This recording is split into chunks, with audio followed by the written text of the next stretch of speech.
December 16, 2019 Board of Trustees regular board meeting to order. Entertain a motion for the adoption of the agenda and approval of the consent agenda items. I move to adopt the agenda with the following changes. We need to change item 8A to information to match what we did in the committee of the whole. And then do I need to include in the motion the items we moved to consent, or no? That's already been done. So we're moving item. Oh, it's already been done. Okay.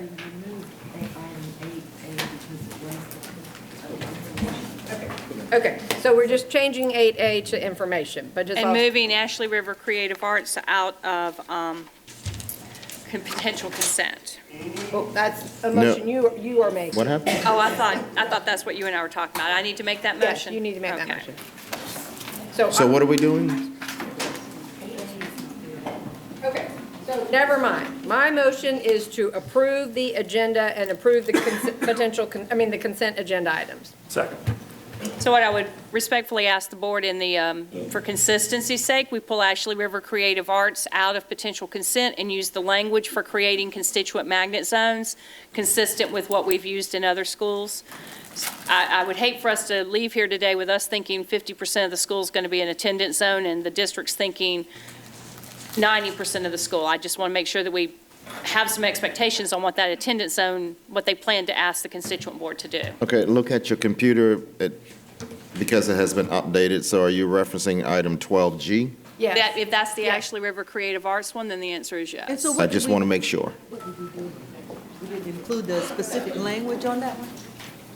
I'm not sure about. To be consistent earlier with the committee of the whole, with the attendance zone, this one says small attendance zone, and she just wants us to be consistent with the others that we have passed. And she's asking to pull it out to consent to allow that language Discuss it, to be bring it back on included. the agenda so we can discuss. Is that correct? Yes. But I didn't think any of them were in the, Yeah, there are Yes. items that passed unanimously at the November 11th committee of they're- the whole meeting are on the consent agenda. So that's item 8A and item 12G. Yeah, 8A is not an issue. Okay. That was my mistake. Got it, all right. Item 12G then, is that what we're hearing? Is that what you're saying? Was that your original motion? It is 12H. Motion. It's So- 12H on the electronic agenda because the electronic agenda has been altered since it was published this morning. I've got 12. Okay, Right. It's actually, so it's actually 12. item 12G. H. So, pause for one There's second. no H. Everybody needs to Yes, it is. refresh. So I was trying to Second, say guys, that. just 1 second. If you're just logging in to the board meeting now, then you should have the correct agenda item. If you were logged in previously, you need to refresh so that you can get the appropriate numbers as we speak, as we carry throughout this remaining part of the meeting. And So Chris, that's- I ask that you please refresh your computers. Yes, sir. The items come out of committee, that's potential consent. Do we print those out and list them somewhere so the public can see that these already been pre-approved? So it will be updated as we go through. Those items we listed on the screen? Yes. Are you refreshed now? And it's I. I just did refresh them, so I get back in it. So there's a motion and a friendly amendment on the table. Yeah.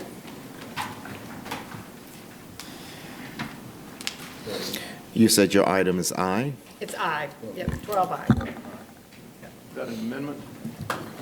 Yeah, and I accepted it. Okay, that's fine. All right, well, just 1 second then. There we go. All right. All right, been properly moved in second. Ask that you please cast your vote.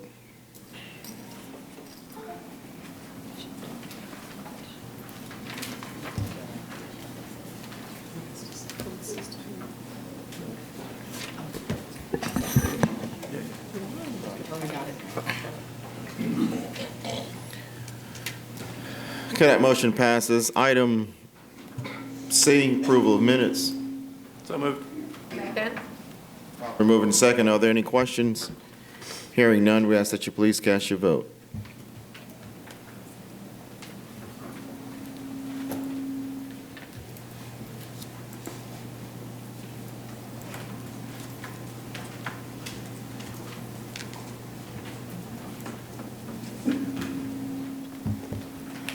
That motion passes. We entertain a motion now to convene into executive session. So To moved. cover attorney-client privilege matters. Thank you so kindly. No,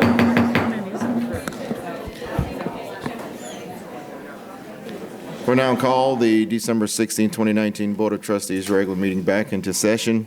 At this time now, we'll reconvene into open session with a moment of silence. You used to always say that to my people.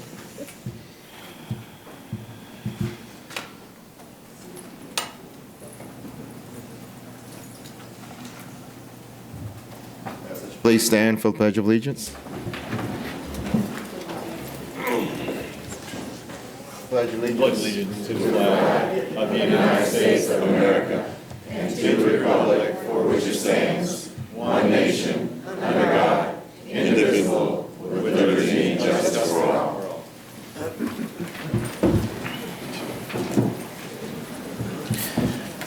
Entertain a motion for item 4A. I move to approve the offer to purchase contract of the Henry P. Archer School property. Properly moving second. Are there any questions? Hearing none, we ask that you please cast your vote.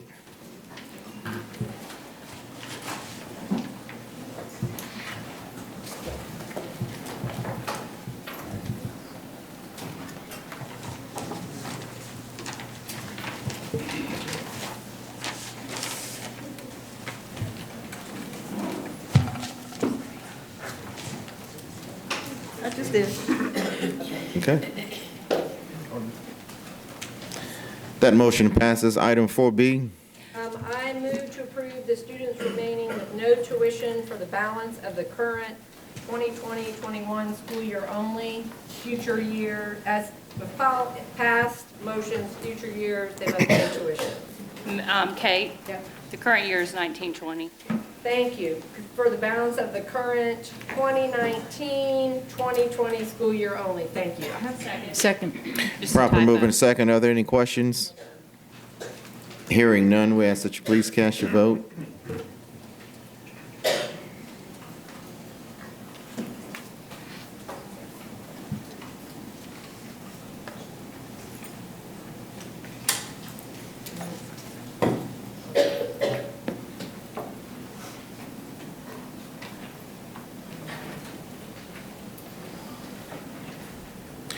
That motion passes. Item 4C. C, I'd like to make a motion to ask staff to assess the student for emotional disorders and place on homebound services if appropriate, based on assessment. Second. Properly moving second. Are there any questions? Hearing none, we ask that you please cast your vote.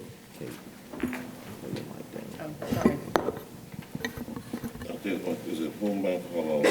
I'm sorry? Homebound service for how long? As long as the student would need it. Over the school year, 1 year at a time?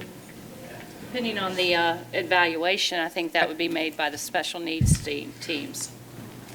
Yeah, we have to put it in motion of what we No, need. they take care of it. I mean, if they can get off of homebound by the end of the year, they will.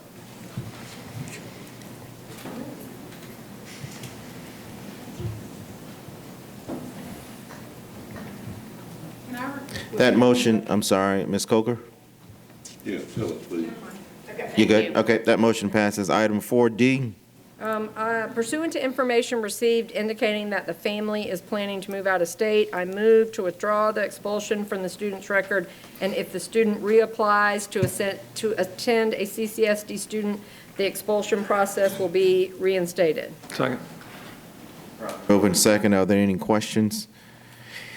Hearing none, we ask that you please cast your vote.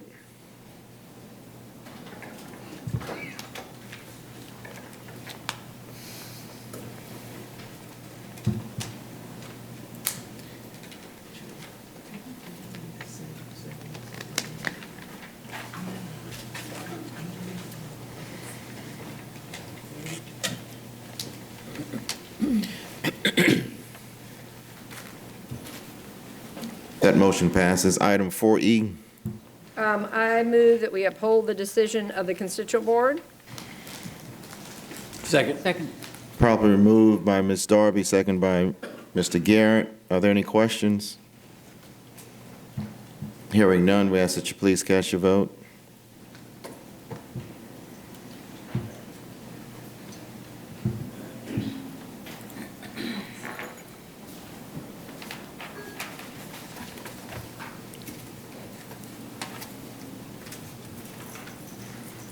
That motion passes. Item 4F.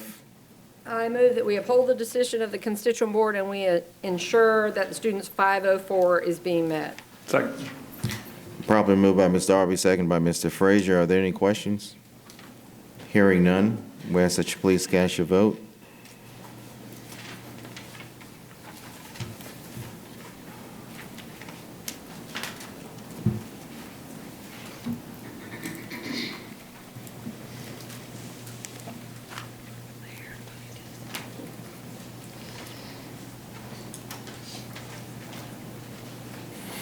That motion passes. At this time now, we'll have item 5A, and an audit report from Clifton Larson Allen LLP.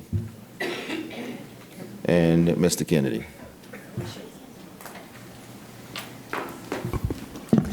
So, good evening. The district is required each year by state statute to submit financial statements and audited financial statements. We did that at the end of November. They're required to be submitted by December 1. You should have hard copies of those, and they're also located on the district website under the financial section of the district's website. This evening, we have two people from the audit firm of Clifton Larson Allen. One is Chris Kessler, who's a partner with the firm, and the other one is Reed Bander, who is the audit manager for the engagement, and they're here to brief the results of audit for fiscal year 19. They briefed the Audit and Finance Committee at the Audit and Finance Committee's November meeting.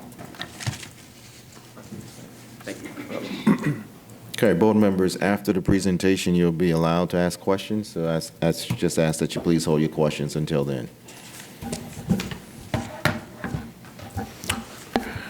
All right. Good evening, board.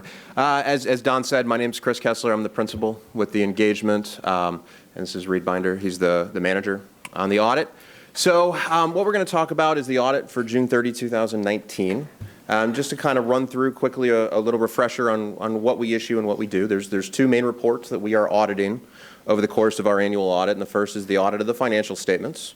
And this audit is performed under government auditing standards. And then, of course, we audit the federal compliance, which is referred to commonly as the single audit. And the single audit is the audit of grant compliance. So all of the federal and state awards that the district receives, we audit certain grants to make sure that the district spent the money correctly in accordance with the program. So the reports that we deliver, and these are the reports that you have available to you electronically. The first is our independent auditor's report, which is our opinion. The second is our report over internal control. The third is our independent auditor's report over compliance with our major federal grant programs, which is the single audit report. And then the fourth is the governance communication. That is our letter that we issue to you all that gives an overall summary of the audit. And now Reed's going to talk a little bit about the results of our procedures. Yep, so just to summarize the results of our procedures, our independent auditor's report on the financial statements contained an unmodified opinion. That's a clean opinion. Additionally, our independent auditor's report on internal control as it relates to the financial statements. We did have one significant deficiency in internal controls, and it was related to payroll, specifically related to the review and approval of time cards. As it relates to the single audit report of the federal programs, this also contained an unmodified opinion on compliance, so that's a clean opinion, and we had no reported findings in that area as well. So to put it in context, we wanted to put this slide together as well. So, as Reed said, our opinions were unmodified, both on the financial statements and the single audit, which are the clean opinions. And then, of course, we always talk about findings when we're here. And I thought this slide was relevant to put into perspective some of the differences between 2018 and 2019 and what the change in those reportable findings were, so you all could see some of the improvement and some of the change that we've encountered over the course of our audit is swinging in the positive direction. Because what we do whenever there's audit findings in a prior year, we're required under standards to audit management's corrective action. We audit those prior findings to say, have they been fixed If they haven't been fixed, we would have to repeat those findings again. So this change from, I believe the math on that, that's 5 to 1 from 18 to 19 is a significant improvement for you all. So talking about some of the numbers, the main areas that I know you all are concerned about and want to hear about, the general fund financial statements, which you would find on pages 20 and 23 in the financial statements. But total fund balance in the general fund as of June 30, 19 was $104.9 million. And the components of that fund balance, you had the non-spendable fund balance of $4.9 million. You had committed fund balance of 39.5. You had assigned fund balance of 12.5. And all three of those categories that I just listed mean that those funds are accounted for. There's a purpose or a reason on those dollars, and they're not just available for spending freely wherever you may choose. And then you have the unassigned fund balance, which is, as it sounds, that is the fund balance that you all have for spending, for freely choosing where you spend, and that's $47.9 million at the end of the year. So your change in fund balance from 18 to 19 was $34.7 million. And within that, you know, I say these numbers, during the course of our audit, we didn't have any audit adjustments to the numbers that management provided to us. So that means the numbers that we had at the end of our audit that are in those audited financial statements match what Don and his team have been providing you all throughout the year. So then the changes in revenues, expenditures, and fund balance from a budget to actual standpoint, your revenues were $11.2 million above budget. Your expenses were 17.3 less. You had an increase in fund balance was 37.5 from a budget to actual standpoint, as opposed to a $2.8 million use of prior fund balance that you planned for. So further detail of that's on page 73 of the financial statements as well. So those are the results. You know, at the end of the day, those are very healthy numbers. We talked about this with the Audit and Finance Committee. You know, there's certain levels of reserves that you all want to get to and want to strive to as a school district of your size. So even though, you know, those numbers are positive and trending in the right direction, always be cognizant of, you know, all the factors that are going into it. You know, it's a yearly process, and Don and his team continue to update you all and work with you all. But, you know, that's just what I want you all to take away, that it's not, you know, just, you can't just hit cruise control at this point and let fund balance just continue to go forward. So with that said, that's all the presentation we have. We want to thank Don and Jackie and Lisa and Ann and the rest of their team for all the hard work they did during the audit. It's always an efficient audit with the help they provide us to allow us to get done and get our work done timely, so we always appreciate that. Okay, thank you. Board members, are there any questions? Yeah.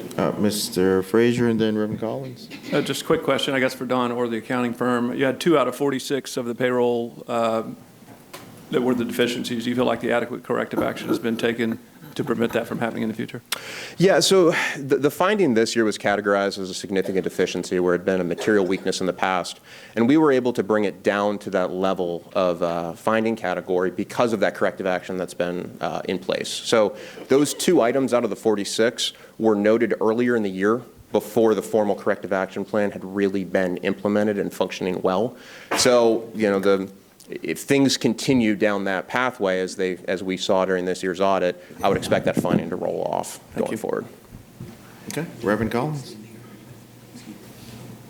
Reverend Collins. What did you say the required fund balance was, the minimum? The minimum, the required, let's see.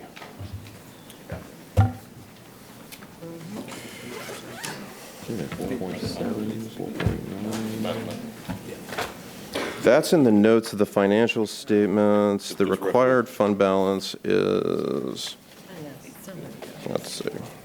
Sorry, give me a second here to flag that. It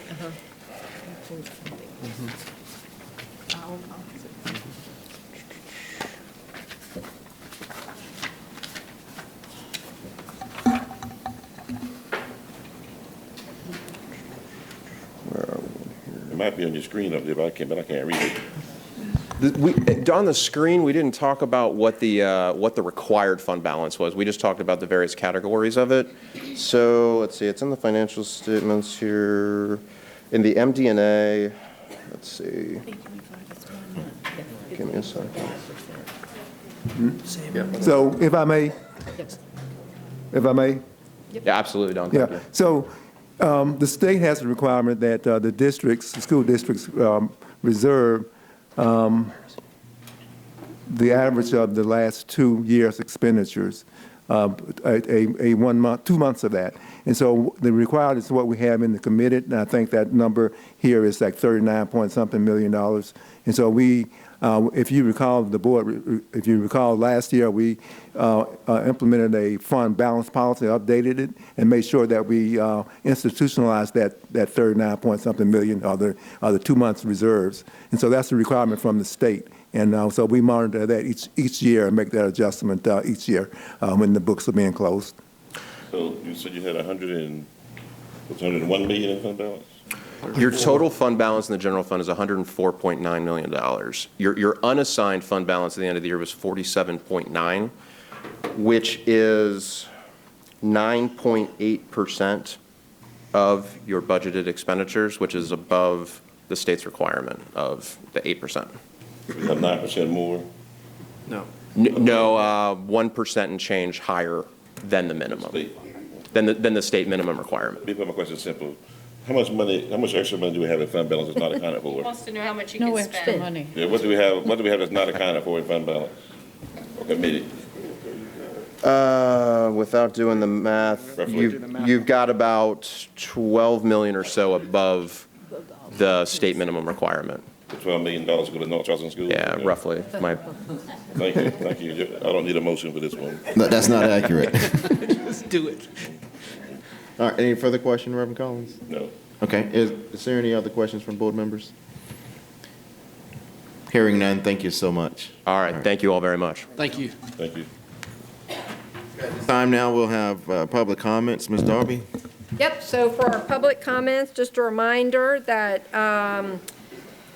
no speaker, we've got a visible timing device, and no speaker may use public comments to discuss personnel matters or matters otherwise private or confidential. Speakers are to discuss issues, not individuals, and I will call 3 people at a time, and y'all feel free to come and line up at the podium just to save everybody time. First is Reverend Nelson Rivers, then Thaddeus Wilson, and Beth Bailey. And I need new glasses, so if I'm squinting at you, I apologize. I want to see you.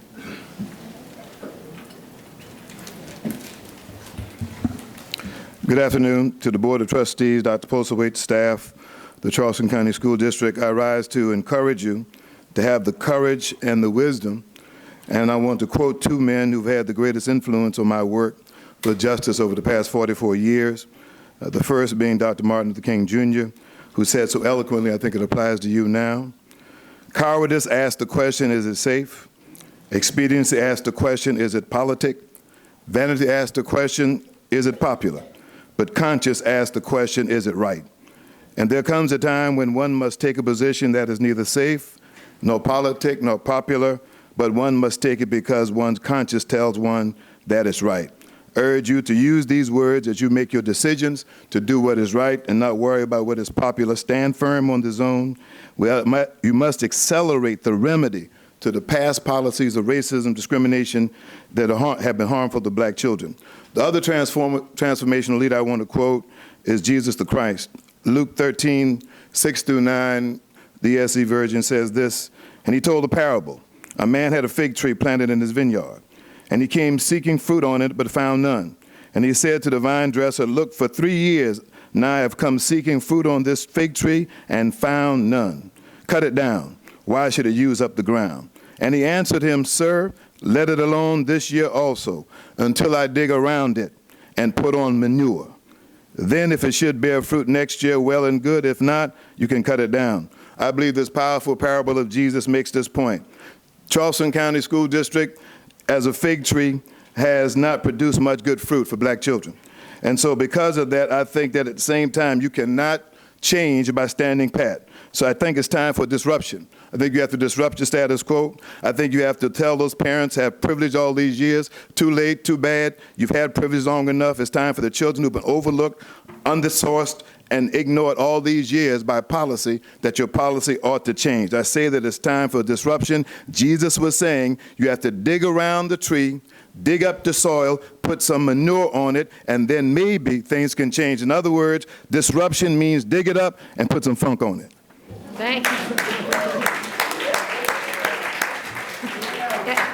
Next is Thaddeus Wilson, Beth Bailey, and Jimmy Bailey.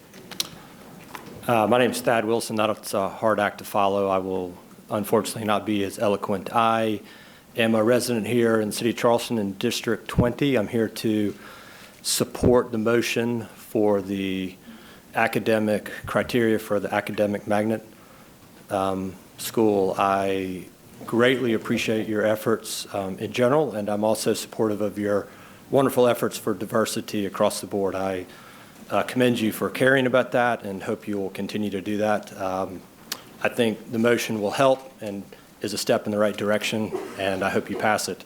As a resident of District 20, I hope it passes. It will help with the potential for advanced academic programming for high school students who reside in District 20. Again, thank you. Y'all have a thankless job. You're doing it well.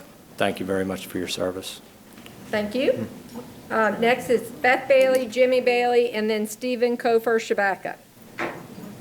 Thank you, board members, Dr. Postawait. I've been here a lot over the last 8 months, and I don't know that what I'm going to say is going to change anything tonight, but I'm here really to offer thank you.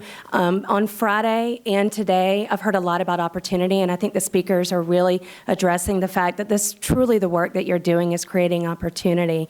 And as an abuse parent, there have been times, trust me, Mr. Garrett has heard a lot from me, that I have not appreciated some of the changes, but I think that when it comes down to it, there's really good reasoning behind it, and I now understand that.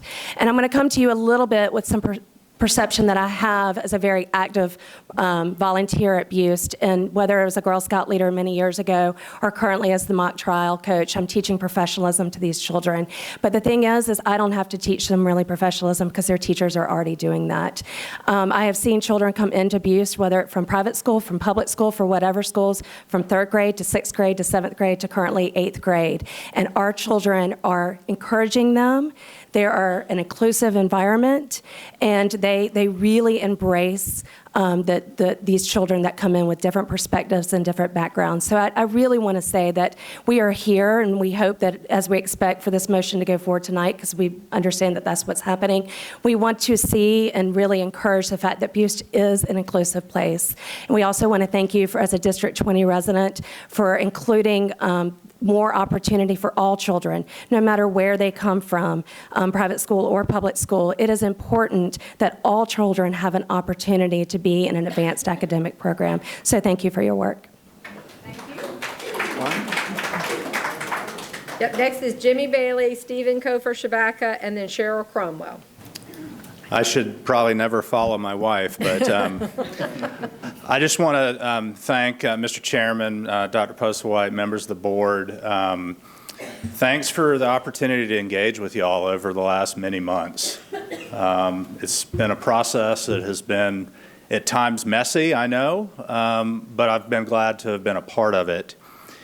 When I spoke at one of your engagement sessions in June, I believe it was the MCAG recommendation session, I said that it was way past time to quit nibbling around the edges of the problems here and to take bold, decisive action, specifically for kids that have not had opportunities. And I think that's what you have tried to do. I don't know if this plan is perfect, but I sure know that the intent of it is headed in the right direction. You know, some would suggest that we should delay this and study it more, but that's what we've been doing for 30 years. And so I think suggesting a delay is suggesting more of the same. I don't think there's any study in the world that's going to give us the answers to the questions that we really want, which is what's going to happen, you know, which children are going to come to these schools and which aren't. I think we have to give it a shot. And so I applaud you for what you are doing, and I encourage you to vote yes tonight on these proposals. And thank you. As a previous speaker said, you have a thankless job, and I very much appreciate the work that you do. Thank you. Thank you. Next is Stephen Kofer Shabaka, Cromwell, and then A.J. Davis. Slight correction, it's actually Kofer Shabika. Oh, sorry. Not a problem. No, I was told that. Erica told that. Kofer Shabika. Got it. Good evening, Madam Superintendent and the board. As you know, my name is Stephen, and I represent the Education Committee for the Charleston branch of the NAACP. We appreciate the work you guys do. You're working to improve the lives of our children, especially our school-age children. We support the board's 18 November recommendations fully and the implementation of them.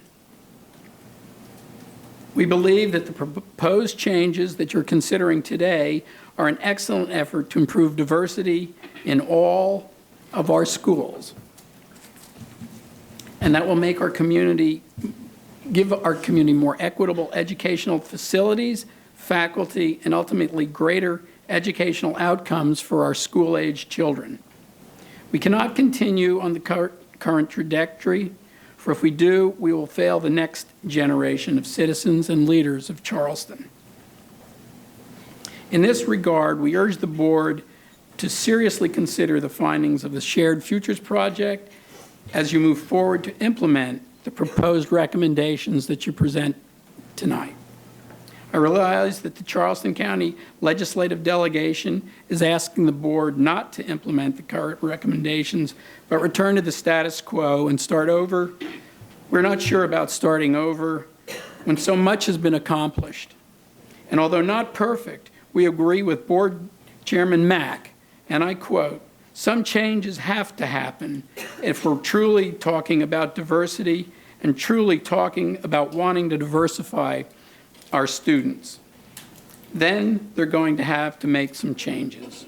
And I would agree that yes, as we continue to go down this road, it is important, it is critical that the community as a whole be involved. Thank you. Thank you. Next is Cheryl Cromwell, then A.J. Davis, then Natanya Miller. Stop. Don't. Wait. No. Stop. Don't. Wait. No. Stop. Don't. Wait. No. These are the words of rape victims. Although we have heard this over and over again in school board meetings, but our children are the victims of an education system that has raped them and stripped them of a quality education. Stop, don't, wait, no. These words aren't coming from our children. It's coming from the attackers of change. Change that could create a culture of excellence for all children. I am Cheryl Cromwell with Charleston Rise, and I'm here today to encourage you to move forward with much needed change. Stop the rape of our children by the system designed for them to fail. Don't allow the naysayers to change the positive direction this board is moving in. Wait for what? Nothing. Act now. No more delays. Get it done. We are Charleston Rise, and we support change, and we support you on this issue. Move forward boldly. Thank you. Thank you. Next is A.J. Davis. And oh, he's just my friend. he's just your friend. Eric's just there. I was going to say, y'all are a team. Yeah. Thank you. Well, good evening and happy holidays, everybody. I know it's a kind of tense occasion. I just want to say a few things. Much has been made about the need for change. However, little has been discussed about the numerous changes that have already been implemented in our district, which arguably have placed us in the situation we find ourselves in. To say that those of us who oppose these changes are wanting things to stay the same would not be honest. We're just conscious of what has happened in the past. when changes hastily made and not well thought out have impacted not just students, but families, communities, and more importantly, those of us as staff. The fact that these proposed changes have pitted groups who should be working together against each other should be enough to cause us to pause. I do believe that at our core, we all want what's good for our students. However, we differ in opinion as to how to reach that goal. But the most disheartening part in all of this is the usage of the term diversity as the basis of these changes. Does that include diversity of thought or opinion as to whether or not we agree with yet another change?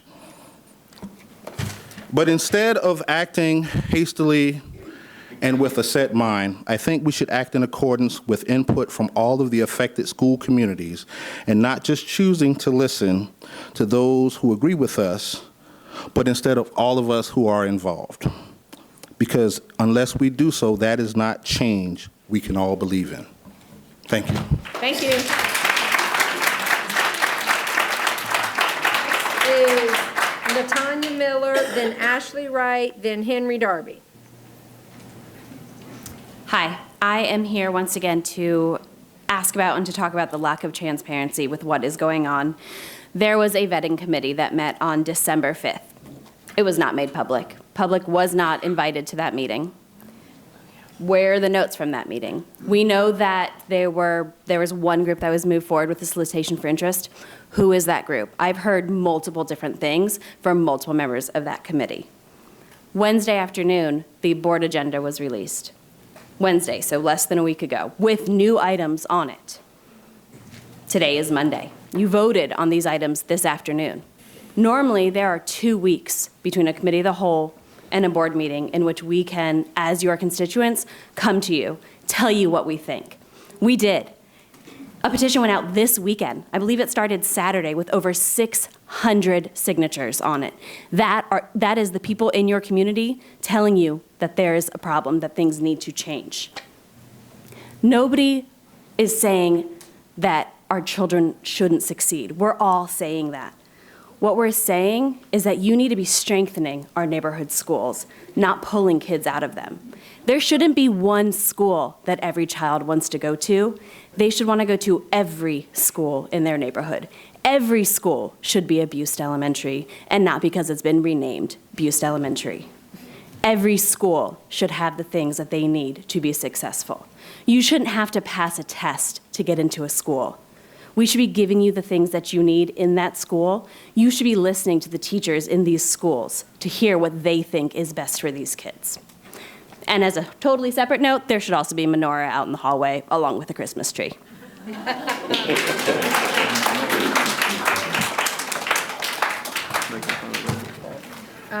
Ashley Wright, then Henry Darby, then Latanya Gamble. Thank you for your time, a second time today. I'm sure you're happy to hear from me again, but this is a serious topic, and it merits, some of the things I said before merit some repeating, but also thank you because you did clarify some of the things that I asked earlier. Today is an opportunity for you to work to actually implement the board's goals, to work to get it right. Instead, it seems that you're choosing to perpetuate the same inequities that you criticize. And in doing so, you're doing this at the expense of Buste Academy at our kindergarten through second grade by terminating the program. The policies and procedures that got us there are the same things that you're choosing to enact today. You're simply going to make a larger, whiter, brighter Buste, rather than actually address the underlying issue, which is diversity. It seems that this is motivated by an attempt to convert Buste, a countywide magnet school, into a District 20 school. The last time that happened, I want to remind you of what the Court of Appeals said. Placing all emphasis on the physical location of a school, such as Buste Academy, would permit a constituent district to monopolize a countywide magnet school to the exclusion of all other students in the county. That interpretation of the act leads to an absurd result unintended by the General Assembly. And I hope you'll think about that as you're moving towards what seems to be a District 20 school.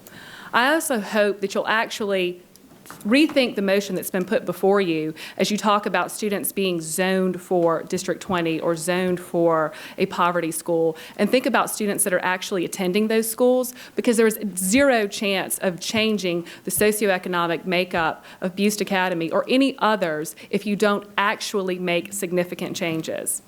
And I, too, would like to quote Reverend Mack.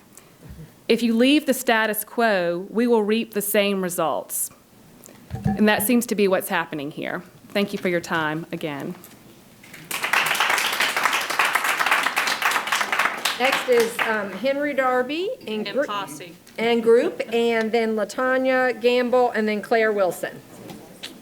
Dr. Postlewaite, Reverend Mack, Mrs. Darby, Mr. Hollenshed, Reverend Collins, Ms. Bond-Coates, Ms. Jeffrey, and all others. One of my foremost protagonists once postulated, there comes a time when silence is betrayal. And the truth of those words is indubitable. That is a quote from Dr. Martin Luther King, Jr., that our silence, there comes a time we need to break to inform. And another great man, I guess, agreed and would have agreed by saying, we sometimes sin by omission. As a principal and as a member of Charleston County Council, I want to go on the record by saying I very much appreciate your willingness, your desire, your fortitude to bring about change and to resolve the inequity issue within Charleston County schools. Too often, African American students and disadvantaged white students are placed on the back burner. It is time to give these groups a fair chance. And we are asking you not to be conformed to the status quo. We need non-conformists, because these are the people who make changes within the world. And if you were to take a panoramic trek to the past, the great men and women were non-conformists, whether they were Apostle Paul, Mahatma Gandhi, Harriet Tubman, Dr. King. They were all non-conformists to make a change. Yes, you may be criticized, you may be ridiculed, but you're doing what is best. And for me, with all veracity, I am on board with the initiative because it is what's best for my children at North Charleston High School. And in addition to that, I have two distinguished guests, Reverend Ravenel as well as Mr. Tyler. They are two community activists. They have the ear of the community, and they are on board as well with many of my teachers as well as my parents. So just want to go on record and say thank you so very much, because the time is at hand to help all children. Thank you so very much.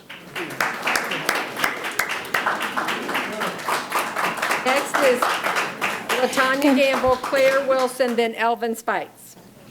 Good evening. Thank you for allowing me to speak today. I just want to say that change is necessary. I would like to say also, please do not forget us, our children, our grandchildren, everyone involved. So often our neighborhoods are often forgotten with change, with different systems, different principles. And so what we ask for you today is honest change to include all children, and please include our neighborhood. And also, when you do this change, we do want a transitional period, because our children have gone through so much. They have anxiety now. In my neighborhood, our children have anxiety. They don't know what's going to happen next. They don't know if they're going to be moving to another school. They don't know if their schools are closing. And so I just want you to, when you think about all these things, think about the children. They're people too. They're the ones made to start over and over again. Change is necessary, but change got to include all children, and it has to benefit all children. Thank you so much. Thank you. Next is Claire Wilson, then Elvin Spites, then Sarah Phillips. Good evening. I'm a proud parent of a C. Williams student, and I am a District 10 parent. I was actually going to speak tonight on behalf of District 10 parents, but I'd like to defer my time, if I could, to Mr. Elvin Spites. Thank you. That's going to make some people mad. So listen, I want to say this. I have, we've not always seen eye to eye, and, you know, and that's fine. But what y'all are doing now, I totally appreciate. It needs to be done. You're taking a step in the right direction. This needs to happen. It's time now to stop talking about what we need to do and having studies and research and all that stuff, and it's time to put some action behind it. It's too long that black kids are losing them behind, and no, we don't need any more studies for that. We've had studies since 1998 showing the segregation problems in Charleston County. So I totally appreciate what you're doing, how you're going to do it. Yes, we're going to make some people mad. Oh, well, to me, the people who are mad about the change are the ones who have no problem with it. I watched the live when the delegation was here, and I heard one of the delegation members say, he said, why are we changing anything? Because everything is going fine. Because to him, it's going fine. He sees no problem with the top public schools in Charleston County are majority white. That's fine to him. What's fine to him is that these schools are located in majority black neighborhoods that black kids can't get into, but that's fine to him. That's fine. That's concerning to me because I live in these black neighborhoods. I deal with these black children. I'm at West Ashley Middle School. I'm there every day. And for those people to have so much to say, I've never seen them at the school. I've never seen them at the school, but they need to come have a talk with these children because these children feel they feel below the other kids who go to C.E. Williams. They don't feel equal. They feel as though, that's what they call it is, they say they say West Ashley Middle School is the bad school and C.E. Williams is the good school. I want those who have so much against this, I want them to tell me their plan. Tell me their plan, how we get the black kids to have the same opportunity as being given to the others. Tell me what you have, because it's easy to come up here and complain. That's easy, I've learned that. Coming up to here and having so much to say and complaining is easy. What's your plan to fix it? What do we do? Because when we walk out here tonight, those same black kids are depending on us to make a difference in their life, make a change. That's what I'm here for, and I appreciate y'all doing it. I appreciate what's being done. I want everybody to know, and I'm not going to turn and face them like I did last time, but the new C.E. Williams Middle School will have all new updated stuff. They'll have all the advantages because they're on the West Ashley campus. If we don't combine the middle schools, what will the black kids at West Ashley Middle School get? They won't be able to walk over to the high school and take advantage of the stuff that's at the school. They won't be able to. West Ashley Middle School, I'll turn now. West Ashley Middle School doesn't have an orchestra. They don't have a chorus. They don't have a band. They don't have that. So kids that attend C.E. Williams Middle School, they get to enjoy these facilities. They get to go to their school. Then when they go to high school, they have a head start because they can practice. They've already practiced in the middle school. They can enjoy it and do it in high school. What about the kids that look like me from West Ashley Middle School? What do they get? What do you tell them? So it's easy to come in here and say, oh, well, guess what? We need more time. We need more research. We need actions. That's what we need. I'm tired of talking. I'm tired of the research. We need actions. That's what it is. So, again, I appreciate what y'all doing. I appreciate it. Let's go. Let's get it done. I'm excited. The kids at West Ashley are excited. I thank you, and they thank you. Thank you. Next is Sarah Phillips, then Dot Scott, then Ellen Feaster-Smalls. Did you say Sarah Phillips? Sarah, it says Sarah Phillips? Yeah. Sarah Phillips, then Dot Scott, then Ellen Feaster-Smalls. I brought a friend too. This is Erica. She's also a parent at Memminger. I just wanted to say thank you for the changes that you made to the proposal this morning specific to Memminger. We look forward to being engaged in the process moving forward. I'm the co-chair of the Memminger SIC, so I hope we follow through with that. And I really want to encourage everyone to review the College of Charleston proposal that was submitted specifically for Memminger. It's a really great proposal. They're already doing a lot of great things at Memminger now. It's just in a more unofficial capacity. It has the support of teachers and parents. We sent you a petition signed by over 200 members of the Memminger community last week. And they're talking about expanding the Early Childhood Development Center at COC, which is a highly sought-after program. They have a really long waiting list, and they want to expand that across both campuses. And so that's going to create your feeder pattern for Memminger Elementary. I don't think that any of the changes you're proposing with the advanced academic program. While that could be great for the students currently at Memminger, I don't think that's going to attract any of the parents you're looking to attract. I just don't. I mean, we could ask them. There are a lot of them here now. Real quick, if I have time, I just wanted to read some of the improvements that Memminger has made already from the 2017-2018 school year to the 2018-2019 school year on the school report card. So student progress has increased for the lowest performing 20% of students from 30.2% to 48%. Student progress for all students increased from 30.2% to 37.2%. Student engagement jumped 2 levels from an average rating to excellent. The overall rating improved 6 points from unsatisfactory to below average and is only 5 points away from an average rating. And the school climate is rated at 94% by students. So I ask that you give Memminger a chance to continue the improvements that they've made thus far, and just think what we could do if we are able to take advantage of waivers by being an acceleration school. Thanks. Thank you. Thank y'all. Next is Dot Scott, then Ellen Feaster-Smalls, and then Rodney Lewis. Good evening. I'm Dot Scott, president of the Charleston Branch NAACP. Put your mic, yeah, there you go. Yeah, I got a problem with the mic, you know that.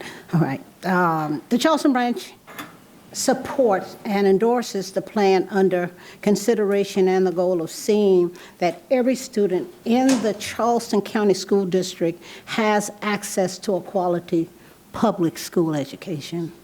The school district has, in the past few years, emphasized school choice. That effort may have been well-intended, but the results have been disastrous for some of our children. The district high-ranking schools are, for the most part, overwhelmingly white, and the district struggling schools are overwhelmingly black. The recent study by Clemson University clearly shows that we now have a segregated school system.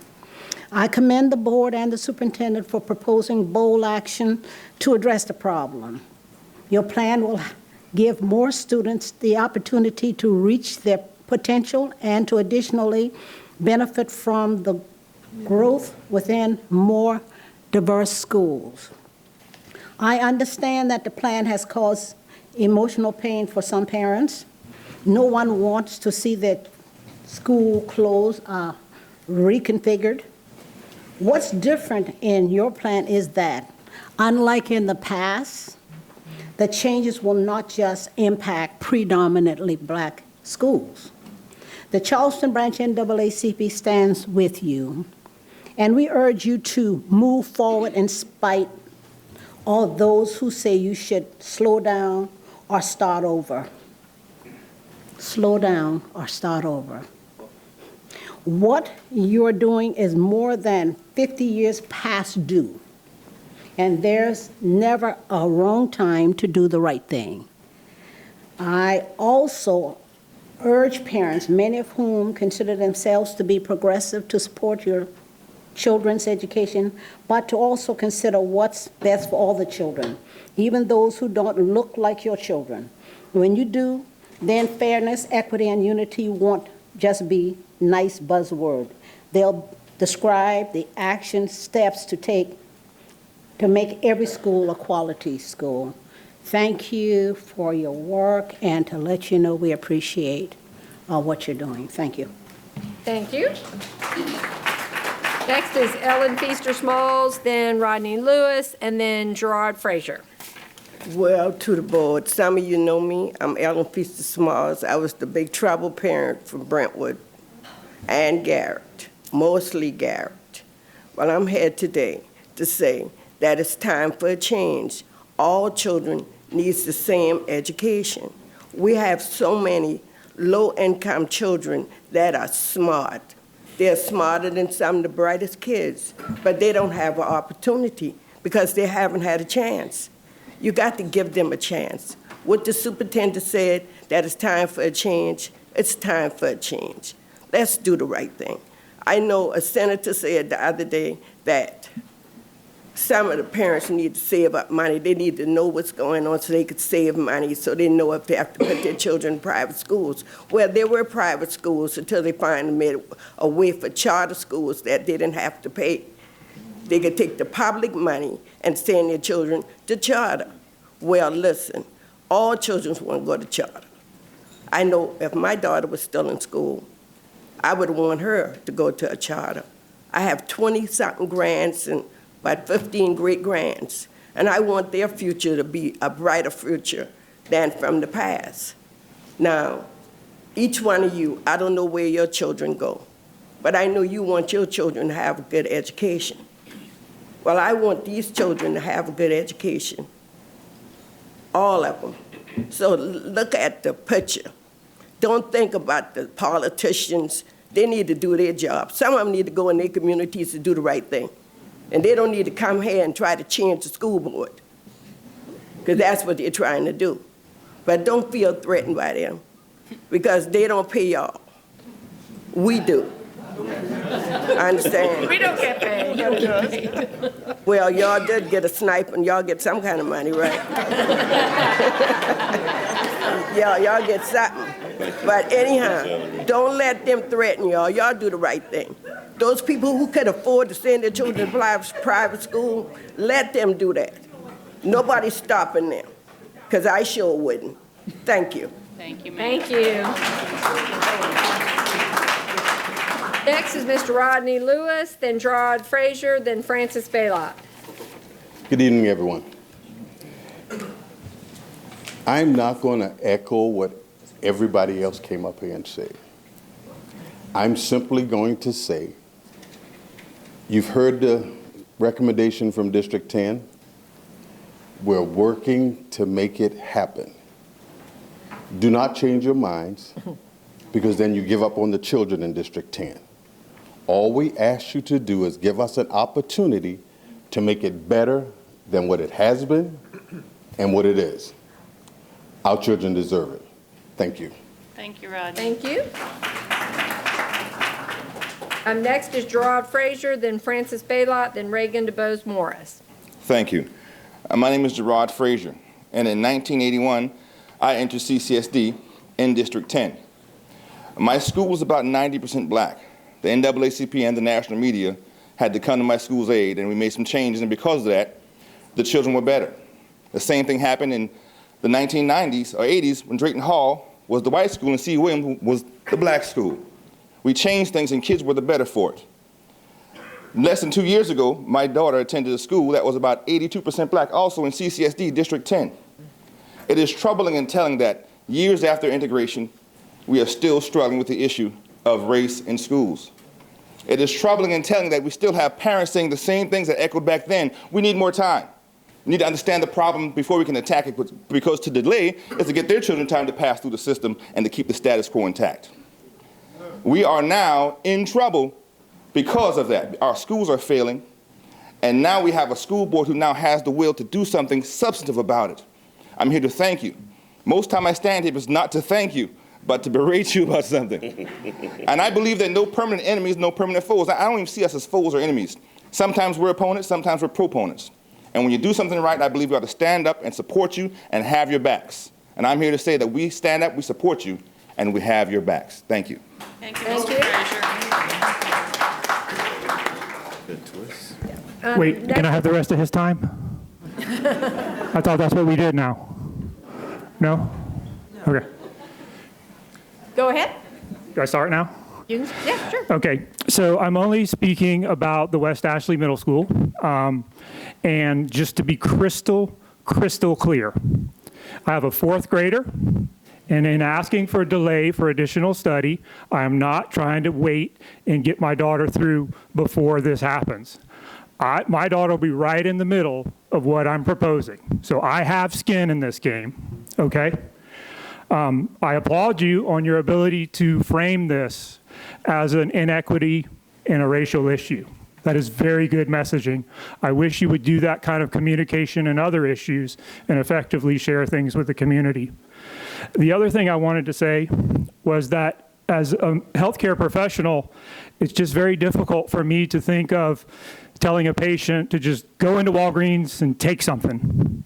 You know, you're sick, I know it's terrible, but just go in there and take something. I don't know what you should take. We don't have a medicine approved for it yet, but just go take something, because that's better than nothing. That's not true, and I'm appalled to see that there was a physician up here suggesting that. Additionally, as a sexual assault survivor, I'm deeply offended and appalled that someone would make an analogy of rape for education policy, and you have to stop.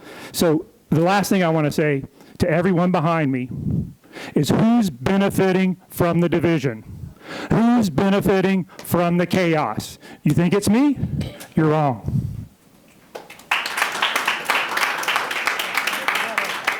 Next is Reagan DeBose Morris, then Natalie Bennett, Margaret Atwood, Jesse Williams, and David Cosgrove. Thank you. I bring forward a petition today that was signed by almost 700 members of the community in the last 48 hours, basically reiterating what was the conversation in this room on Friday to stop and re-engage the community for support of CCSD board decisions.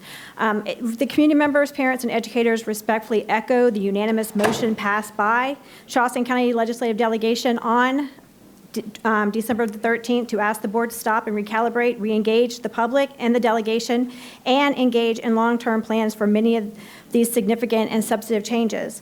These significant changes should not be rushed through to implementation without community input, planning that is based off proven education practices in a time frame that maximizes the chance for success. Many people have thanked you for the opportunity to look at this, and we in District 10 really do appreciate the opportunity to work on this. We want to. We want to dig in and figure out the best way of making all of the schools in District 10 work for all of the students. That's going to take more than 8 months in squashing 2 schools together. That's going to take logistics, and it's going to take long-term investment that we haven't been shown a plan for. We are only asking for research and for plans based on how the decisions were originally made and how they're going to be implemented to the best benefit of all students. I can write a really great grant application for a community. I can get it funded. But if I didn't have a community conversation and say, hey, what are the needs and how is this going to work in the community, it would be all for naught. I would not ever see a return on that investment. I would have the great ability of saying, I got the grant, look, we had the opportunity to do something and we didn't. All we're asking for is appropriate amount of time to implement significant changes with the community's input, because that's one thing that did not happen before any of these votes were cast, was a notification to the community or a community's opportunity to have a voice and to say. Thank you. Natalie Bennett, Margaret Atwood, Jesse Williams, and David Cosgrove. Good evening. One of the main goals of this board is that we need to create a more fair representation across our schools, which I completely agree with. I teach in North Charleston, and I think this is a wonderful goal, and I want to see it succeed. The newest proposals, though, may not ensure these changes. On the surface, some of them appear that they will happen, but I'm afraid that some of them will end up being a bait-and-switch situation. We know that there is no test available to tell the academic potential of a 4-year-old that is not also affected by the prior exposure to privilege, which regularly further disadvantages our African American and low-income students. The new system will still be screening 4-year-olds based on prior access to content, which at that age will again be skewed by privilege. The changes proposed from Imminger are extreme and are also all supposed to be implemented in this coming school year. There are many unanswered questions left that should be clarified before this vote is finalized, such as, is the new IB Advanced K2 program a separate program within Imminger? And if it isn't, where are students who do not score K-Ready going to go to school? Why is a new naming committee being formed for Imminger?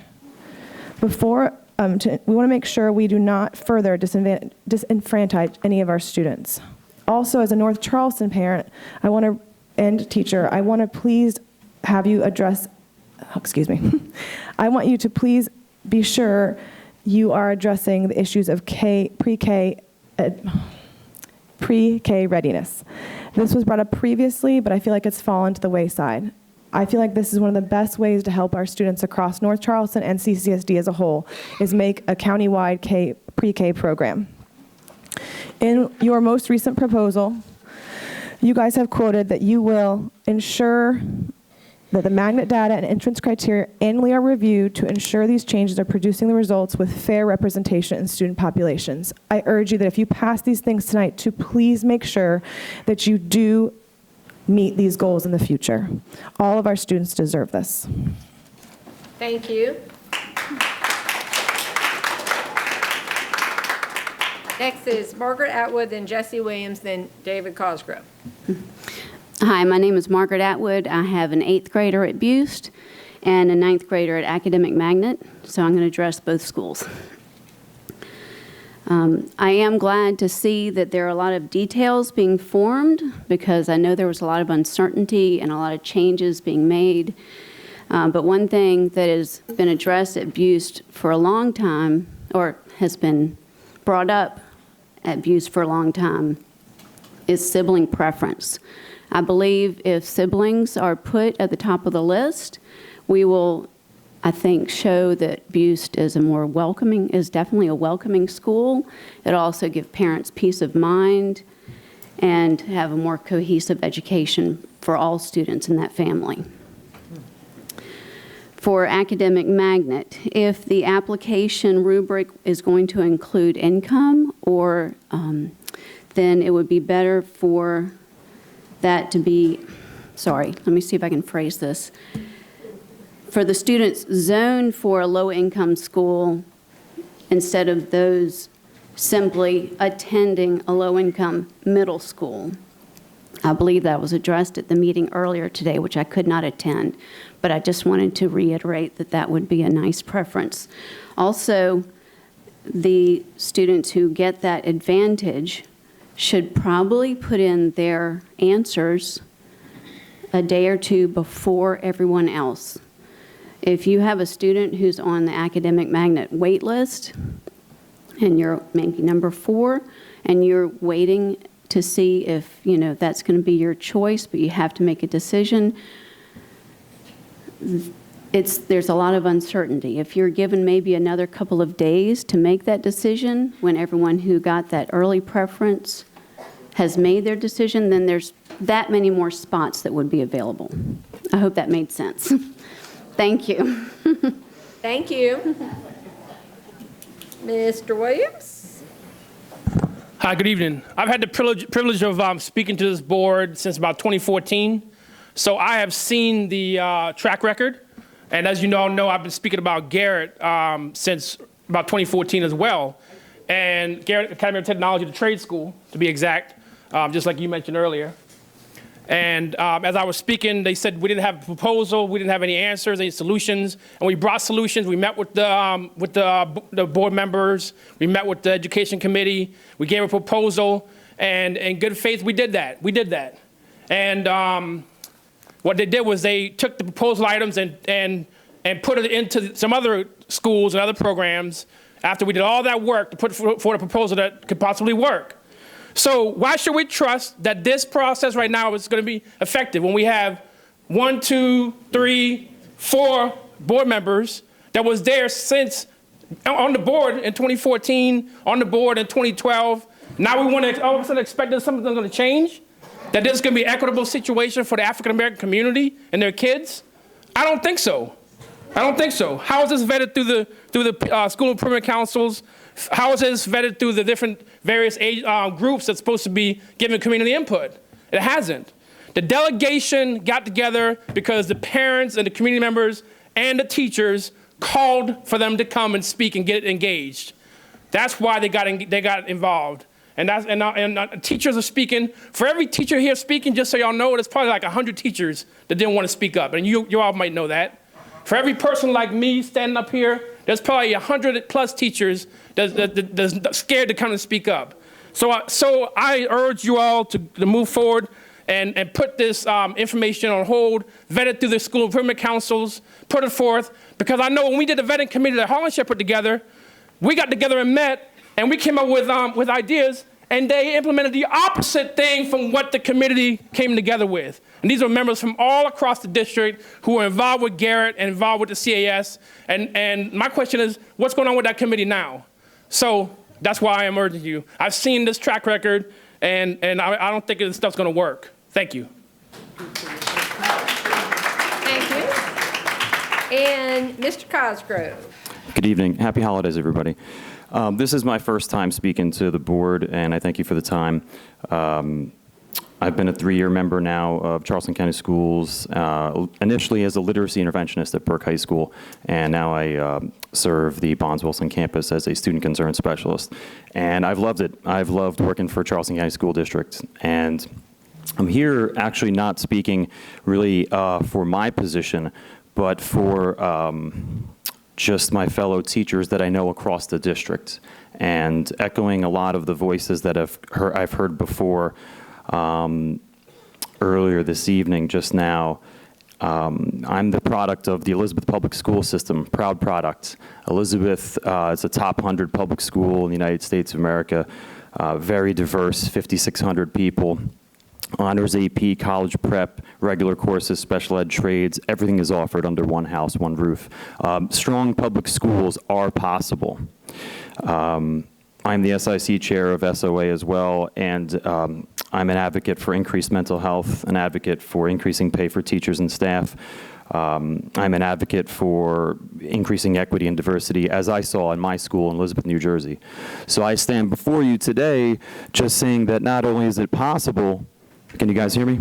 Not only is it possible, but it is our job as teachers to provide that in every school within a stone's throw of your home.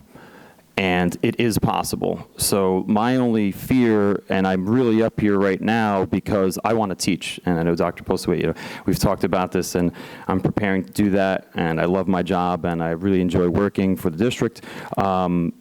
But I think that the answers are within the teachers who give so much of their time. And maybe some of them are scared, and I know they have voiced that to me, and I won't name names, obviously. But we can do it. And there is a difference coming from near my town bordered Newark, New Jersey. The charter schools are not the answer. I can say that, and I just have 10 more seconds. Public school education is the answer, and it is our job to effectively state mandate to deliver that. And I think we can do it. And if the College of Charleston and UVA does assist, I'm all for it. But I would like the time to review those materials to further endorse that and to further work with you guys on that route. Take care. Thank you. That concludes our public comment, Reverend Mack. Thank you. At this time now, we will have our superintendent's report. Thank you. It's already been a lengthy evening, so I will be very brief. Board members saw these materials last week when we simply started with the district's strategic plan that was approved back in the 2017-18 school year. And just to remind those of you who weren't here then, when we started that plan, we didn't just go to every community. We went to over 85 schools. School by school by school. We talked to thousands of people and asked them to get involved. The plan generated 7 goals: to maximize learning experiences so that more of our children would graduate college, career, and citizenship ready; to provide equitable learning experiences, opportunities, access, and success throughout the district; to provide safe, supportive, inclusive learning environments; to recruit, support, reward, and retain talented staff members; to align resources to address the needs of the schools rather than having one distribution formula. And by resources, the board meant time and talent and money. To make sure that we have continuous improvement processes so that we can quickly correct whatever's going wrong, so that we don't drag a student through an entire semester and fail them, rather than making the adjustment that needs to be made in scheduling, in teacher approach or curriculum as it goes. Finally, the last goal was to communicate student progress directly to parents, to tie it to readiness for college and careers and life, and to make sure that we engage families more authentically than we had in the past when changes are made at the school level. From that strategic plan then, we engaged Clemson University. That study was presented in August of 2018. Off the heels of that project, of that report, we launched the Shared Future Project, which was led by Mr. Kennedy. As well, at the same time, we were undergoing an accreditation review with a team from outside our district coming in to look at our operations. And those presentations were made to our board in January of 2019. From that point, given all of that input, we launched the mission critical initiatives in the communities that were most likely to be impacted by changes going forward. The mission critical recommendations, as has been mentioned this evening, came in on June 24th. And since that time, we have been trying to develop a set of systemic initiatives and approaches. With the board's action today, whatever that turns out to be, we will be positioned by the end of the week to engage teachers and community members, school improvement council chairs, parents in each one of the schools that's impacted significantly by any of the changes that is recommended. We simply wanted to make sure that you knew that as we've gone through this process, we have continued to watch the board priorities that were developed from this chart, where you looked at all of these different reports and generated priorities. We've watched what action the board is taking along the way, and we've also created a chart that shows the alignment between the mission critical recommendations that came from the communities to the board to the action you've taken. In January, we'll come back to you to show the almost one-to-one alignment. We have not hit every single one of the recommendations that came from the mission critical committees, but we have tried earnestly to align our work at this level of the organization so that we could get a very clear direction from the board. We certainly could have done a better job in some areas. We could have communicated more clearly. We could have contacted people more thoughtfully. And we will, moving forward, correct what we know we could have done better. But with clear direction from the board, we'll be ready then to engage authentically those voices that have not been heard. It was never the intent to privatize our schools. I think everyone around this table knows that. It was the intent to look across this country and elsewhere. If there's anybody who's educating children just like ours to higher levels of achievement, it is a morally correct thing to do, to try to understand more about those approaches and to open up our own hearts and minds to the possibility that those approaches might work with our children. If someone can help us learn to do that more quickly than we might otherwise discover ourselves, then that is the journey we set upon, to find those who could help us help children. So that's all that we've tried to do. We want to thank the board for your courage, for starting this whole process, and I want to recognize the staff members, the teachers, and other people who are in the audience who have either helped bring the journey to this point or who will help from this point forward implementing it. And I'd like to thank every single person who along the way came to that podium and expressed a heartfelt and passionate point of view. We have listened, we have taken notes. You will make us better because we are trying to find the common ground that in the end will result in better outcomes for all our children. Thank you. Okay, thank you, Dr. Postlewaite. Are there any questions for our superintendent? Yes, Dr. Postlewaite, given the conversations and how things have gone from committee to board meeting and some things from committee to committee, could you possibly very quickly summarize for us what decisions were already made at the November 18th board meeting? Because there may be people here expecting to hear about those things, not realizing that we've already moved forward with some of those actions. I wasn't expecting that question, but I can do that. First approved on November 18th was providing cultural competency training and establish the Diversity and Inclusion Task Force. The next motion on November 18th was directing the administration to create a model 4K, 5K universal preschool and family engagement center at Mary Ford for this coming year, making sure that Shakora serves all of the children in the Mary Ford and Shakora neighborhoods in grades 1 through 5. The third action was the inclusion in the sales tax referendum of a new Ladson Elementary and creating a universal 4K, 5K preschool and family engagement center there. Number 4, a motion to include in the 2020 sales tax referendum a new elementary complex merging 3 schools in North Charleston, and that would be Lambs, Hunley Park, and Goodwin. Again, a lot of work has to be done before that measure goes on the ballot, but the board approved our moving forward, trying to do that and creating yet another preschool program. To designate acceleration schools and direct the board to work with those principals to identify the waivers that would be helpful. The principals are now working, should be discussing with teachers what waivers they think would be helpful. Number 6, passing a motion to direct the administration to proceed with vetting the round 1 solicitation for interest respondents. Passing a motion to request the partners wishing to collaborate with specific schools like Engaging Creative Minds, the College of Charleston residency program to help teachers get their master's degree, the University of Virginia training program for leaders, to get their details to us by January 3rd. Passing a motion to revamp the gifted programs across the district to make sure that all of our children in elementary schools are receiving access to advanced academic programs.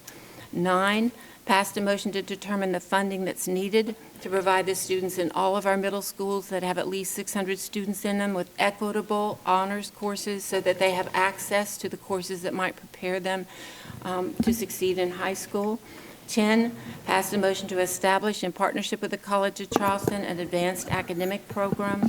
11, passed a motion to return the 5th grade students at Hot Gap to their zone schools. 12, passed a motion to locate all the D10 6th graders in their home schools. 13, passed a motion to eliminate the partial magnet status at J.B. Edwards, and those were all coming back. The partial magnets, Expanding Buste, Meminger, Academic Magnet, were all coming back today.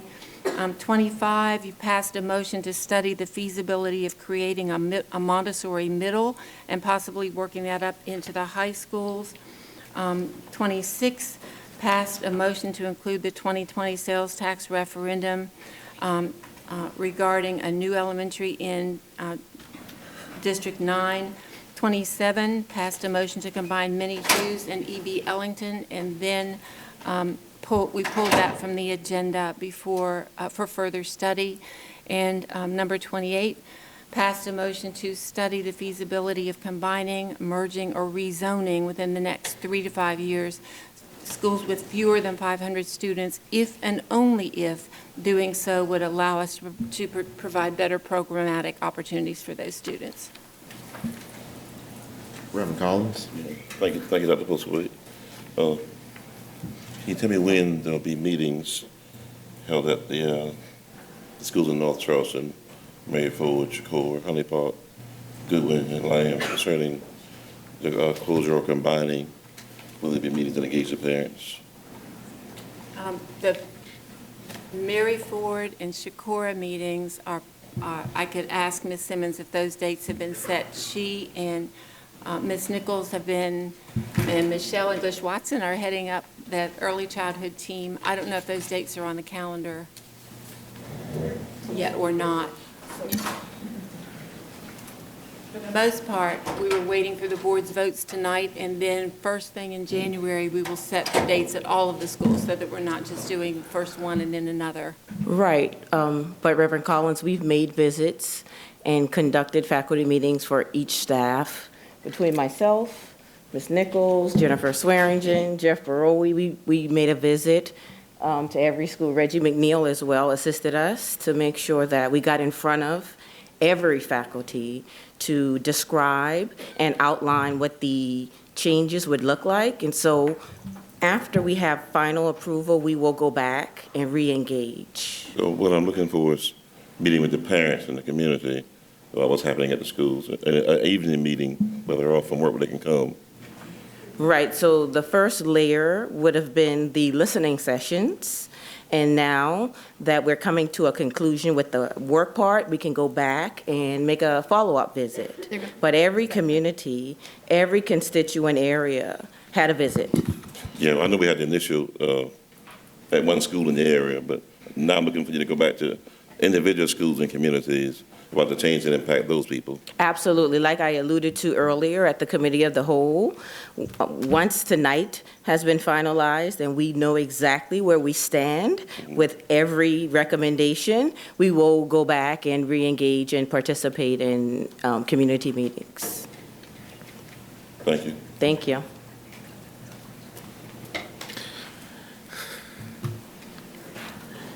Any further questions? Hearing none, thank you, Dr. Postlewaite, for your report and for your overview of what has transpired thus far. And I do echo the fact that you, along with staff, have put in a lot of time in this research and preparation as we move forward. And I'd just like to say thank you so much for the work that you have done, along with the board members. At this time now, we have item 8A. I've got a motion. I'd like to move that we evaluate the use, well, first, this is the same motion that we had on the November 11th Committee of the Whole meeting. Evaluate the use of additional staff added to partial magnets for specific instructional themes and determine whether continued funding of those positions is warranted for 2021-22. Second. It's been properly moved and seconded by Ms. Jeffries, moved by Ms. Darby, seconded by Ms. Jeffries. Are there any questions? I ask that you please cast your vote.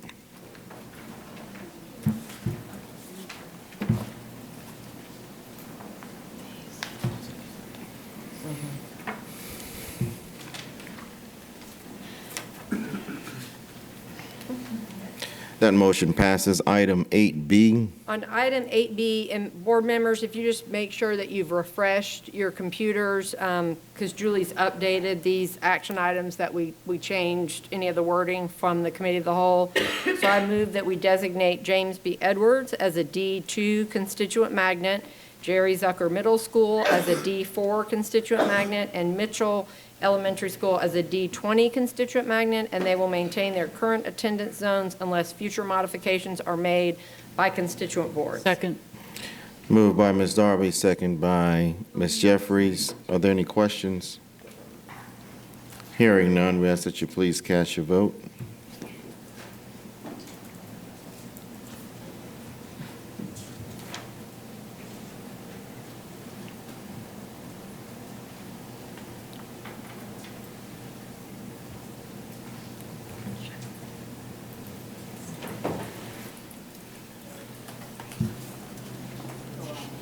That motion passes. Item 8C.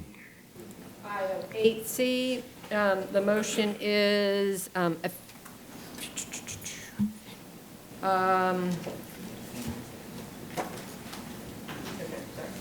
effective for the 2020-21 school year that Hot Gap Middle School will serve as an advanced studies constituent magnet open to all eligible District 9 and District 3 students. Eligible District 9 students receive District 3 students, I don't know if I said that, sorry, I'm tired. And District 3 students, eligible District 9 students receive seating priority. And didn't we add the same sentence? We did. Julie, about the, Preserving the attendance yeah, zone. preserving the attendance zone? Sorry, hold on. I don't know if we did this one or not. We should have, so in my motion, I would say,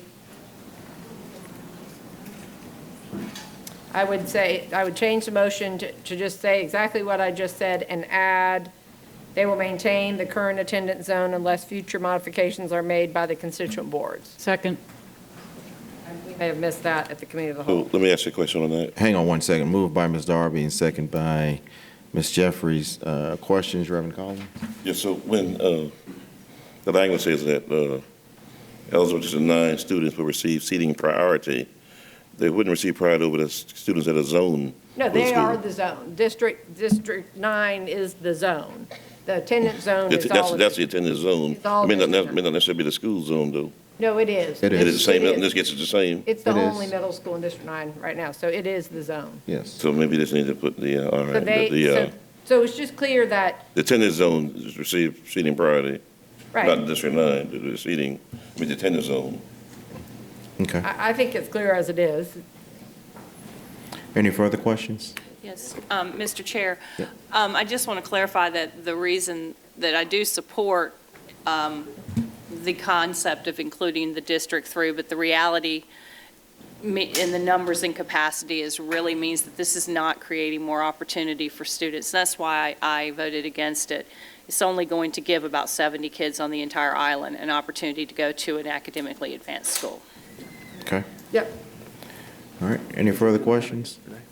All comments? Hearing none, ask that you please cast your vote. So the language been added to the motion? It's up Yes. there on the screen, sir. Yep.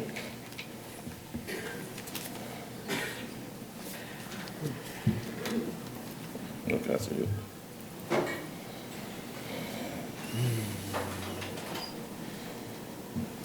Okay, that motion passes. Item 8D.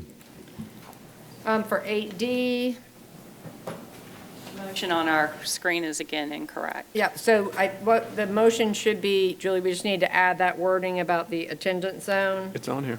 Is it? Okay. Yes. All right, well, then, Where's it at? I'll move designate Thank St. you. Andrews School of Math and Science as a D10 constituent magnet, there it is. continuing to maintain the current attendance zone until future changes are made by the constituent board. Second, thank you, Mr. Frazier. Moved by Mr. Frazier, second by Ms. Darby. Are there any questions? Reverend Mack, some of us are having to refresh to get back in with the updated wording, so hold on Okay. a second.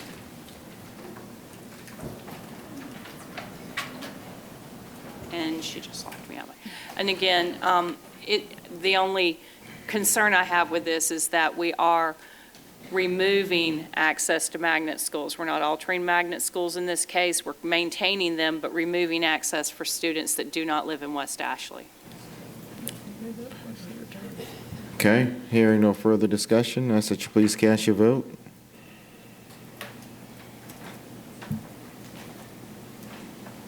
That motion passes. Item 8E. Todd, you want to make this motion, or you want me to? Yes, AD, I will move to approve the recommended action as written in the agenda. Can you read it? It's on your screen. It's on your screen in front of you as well. Okay, the Yes. motion was made by Mr. Garrett, who seconded. I second. Ms. Darby seconded. Are there any questions? Well, I do have a question. I want him to, Reverend Collins? I really want him to kind of summarize the motion for the public. If you would, please read it off. I can read. So Yeah. the recommended action, Memminger will serve as a countywide IB magnet with a K-5 advanced academic component. Additional kindergarten students will phase in effective 2020-21. The attendance zone will remain in place unless future revisions are made by the constituent board. Magnet eligibility will be based on kindergarten readiness assessments with students who score ready eligible for admission. Class representation will be as follows. D20 students receive seating priority. Allocate half of the remaining seats to eligible student zone for schools with a poverty index of 80% or higher, and half to eligible student zone for Charleston County constituent districts other than D20. Students will matriculate to Boost automatically if they meet eligibility criteria, which will be established by the start of the 2020 school year. The board will review countywide academic magnet data and entrance criteria annually in order to ensure changes are producing results consistent with board goals of academic quality and fair representation of student populations. A naming committee will be convened. Mr. Chair. So my question is, Yeah. a couple of questions. Okay, go ahead, Reverend Collins. Being that it becomes a countywide magnet, It is now a countywide magnet. you know, so it will still serve as countywide IB, according to the motion. But the D20 students receive seating priority. Has that met the legal challenge? Has the attorney made sure that it's not a problem that if it's a countywide magnet, D20 students receive the seating priority? Is that legal? Natalie. Ms. Ham? Oh, That's why no, he's the and board Eric parliamentarian. will decide who to call on. Reverend Collins, would you please repeat your question? I'm just asking, do we vet the idea that the District 20 students will receive seating priority at the downtown countywide magnet IB program at Memminger? Would that be a challenge? There's currently seating priority. Yeah, I don't foresee, I mean, anything could be legally challenged, but I don't foresee any legal issues from my standpoint for the board to make those decisions. All right, one more thing. They said not able to hear you. Might want to use the microphone. The students, so wait a minute, says now, to allocate half of the remaining seats to eligible students zoned for schools with a poverty index of 80% or higher, and half the eligible students zoned Charleston County student districts other than District 20. Now, it's not a good one for that, but I guess you, Dr. Postaway, how do we determine, or get an idea or a picture of what the other half of the students will look like if one half would go to the outside students in Charleston County of what's left, and the other go to the 80% or higher. How do we know those numbers are going to work? How do we know we won't get 4 students or 4 seats left over, and 2 go to 80% or poverty kids? I don't quite understand. I'll make sure we get a clear picture. We'll be looking at with that. Has that been vetted? It is not possible to predict at the kindergarten level what the enrollment will be, and that's why we are saying you need to take a look, the board needs to take a look at this every year. If you're asking me that question about if we were taking in 25 third, fourth, fifth, or sixth graders at Buste, we have run the numbers, and we know that we have twice as many students from 80% plus poverty schools eligible at the 75th percentile and above for Buste, then we have seats available. But we don't know what that kindergarten enrollment will look like yet, because we're changing, the board is changing the entrance criteria and trying an advanced academic program at Memminger. We don't know until we try it, and that's why we suggest, that's why that part of the motion says that we need to take a look at this every single year and make adjustments if necessary.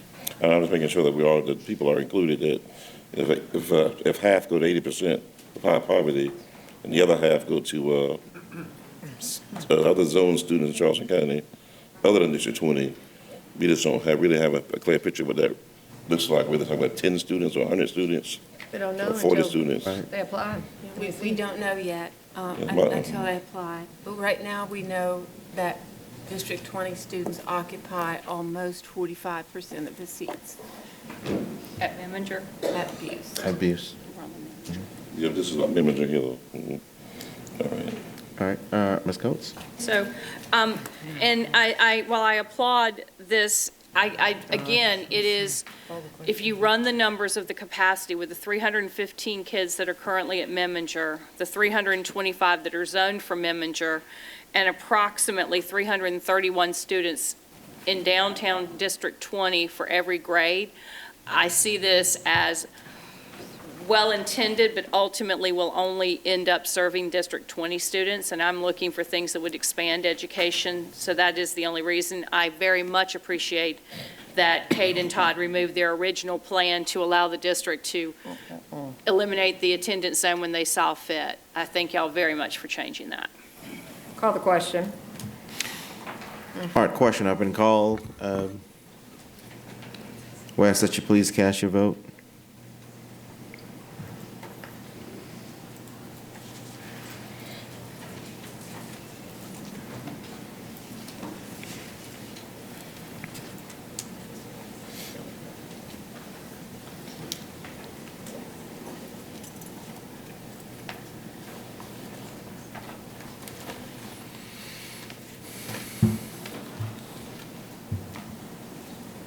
Can you tell us? Sheila, are we waiting on someone?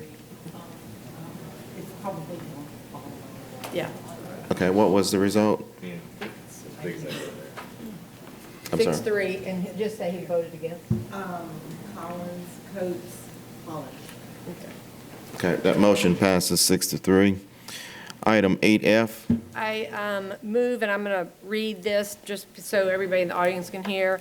I move to change the Buste entrance criteria and school configuration as identified below, phasing out kindergarten, first grade, and second grade at Buste Elementary by the year 2023-24, except no new students in these grades at Buste, begin phasing in a K-2 advanced academic program at Memminger, expand grades 3, 4, 5, 6 by one class per grade in 2020-21 for 2020-21 only, give priority to students scoring at the 75th percentile or higher on map, reading, and math who are zoned for an elementary school in Charleston County with a poverty index equal to or greater than 80%.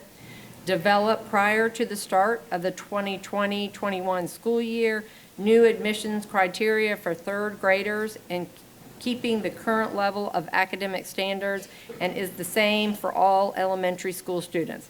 Entrance criteria will come back to the board. By 2024-25, expand middle school enrollment to 4 classes per grade. Review countywide academic magnet data and entrance criteria annually in order to ensure changes are producing results consistent with board goals of quality and fair representation of student populations. All applicants throughout the district will be screened to determine eligibility. It's been moved by Ms. Darby. Is there a second? Second. Second by Ms. Jeffries. Are there any questions?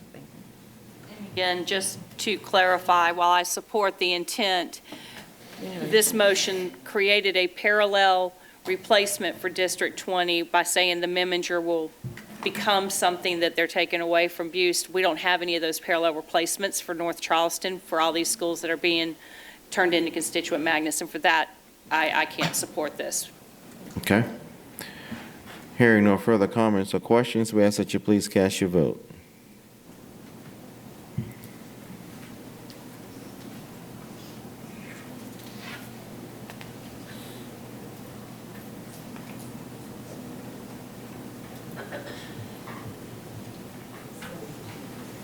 The motion passes 7-2.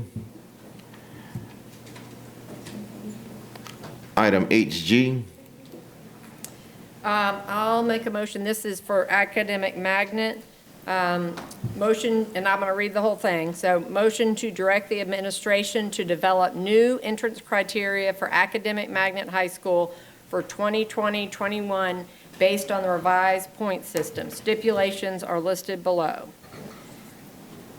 30% of the designated 9th grade seats at Academic Magnet High School will be offered to applying 8th grade students who meet the admission criteria and are also zoned for a middle school located in Charleston County that has a poverty index of 80% or higher.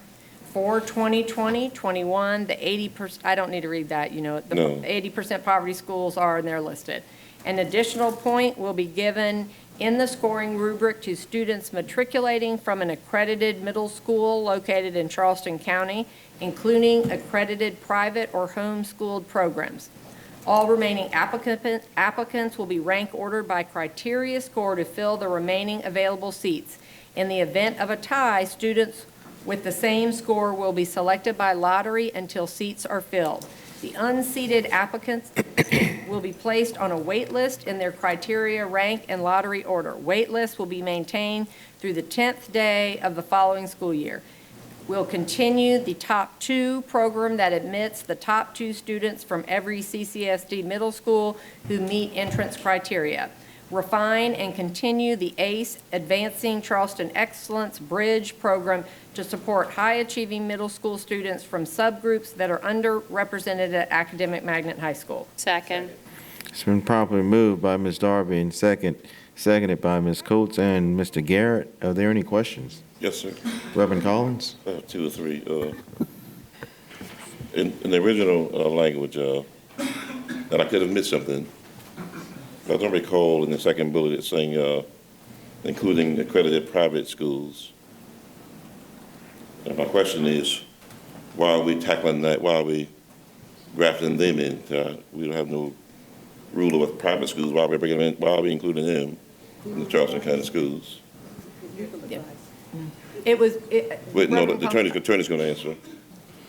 So, Reverend Collins, I think we provided you guys, I'm not sure if you were present at the executive session where we discussed this, but the way that we had it worded, initially we could not support legally. And so we changed it to the updated language. No, not that, that's not what I'm asking now.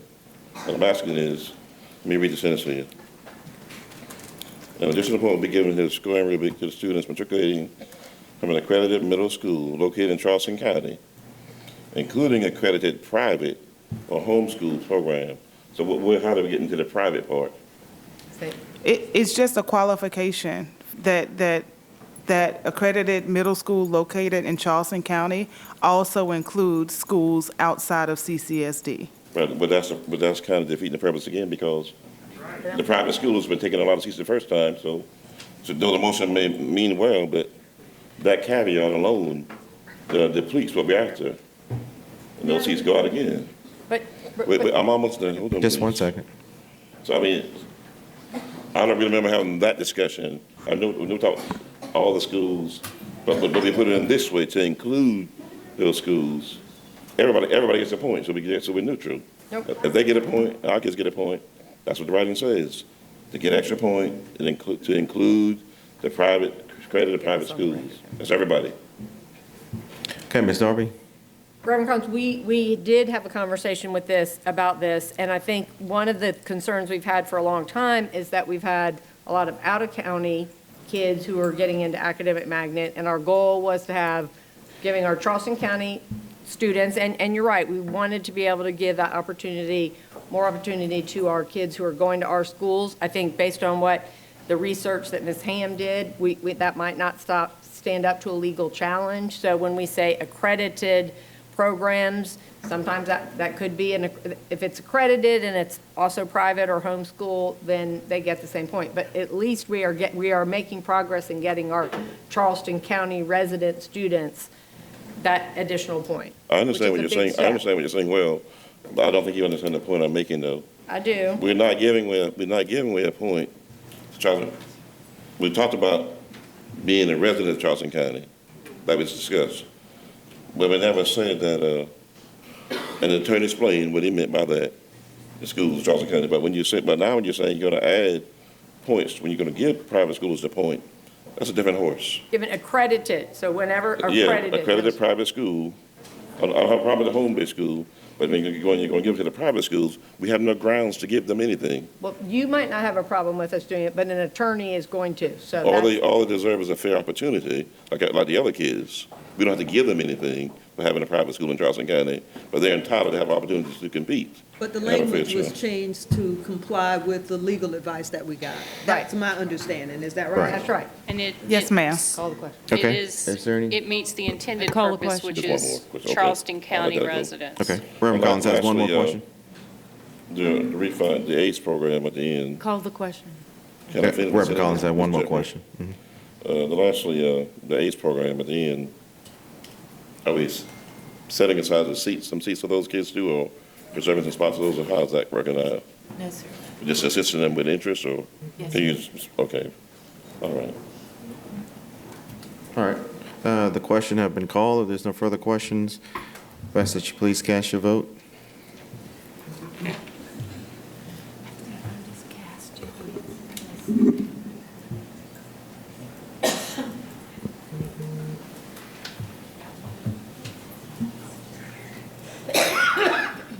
You know, I'm voting yes because the overall intent is good. I just don't agree with that part, but I'm voting yes. You already voted, Reverend Collins? No, it's not up on my screen. Oh. It's Did I come back out again? yep. Oh, it was in a minute ago. No, it's up. Is it up?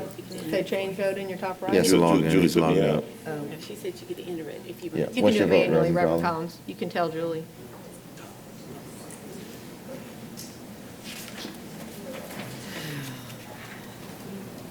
I voted yes.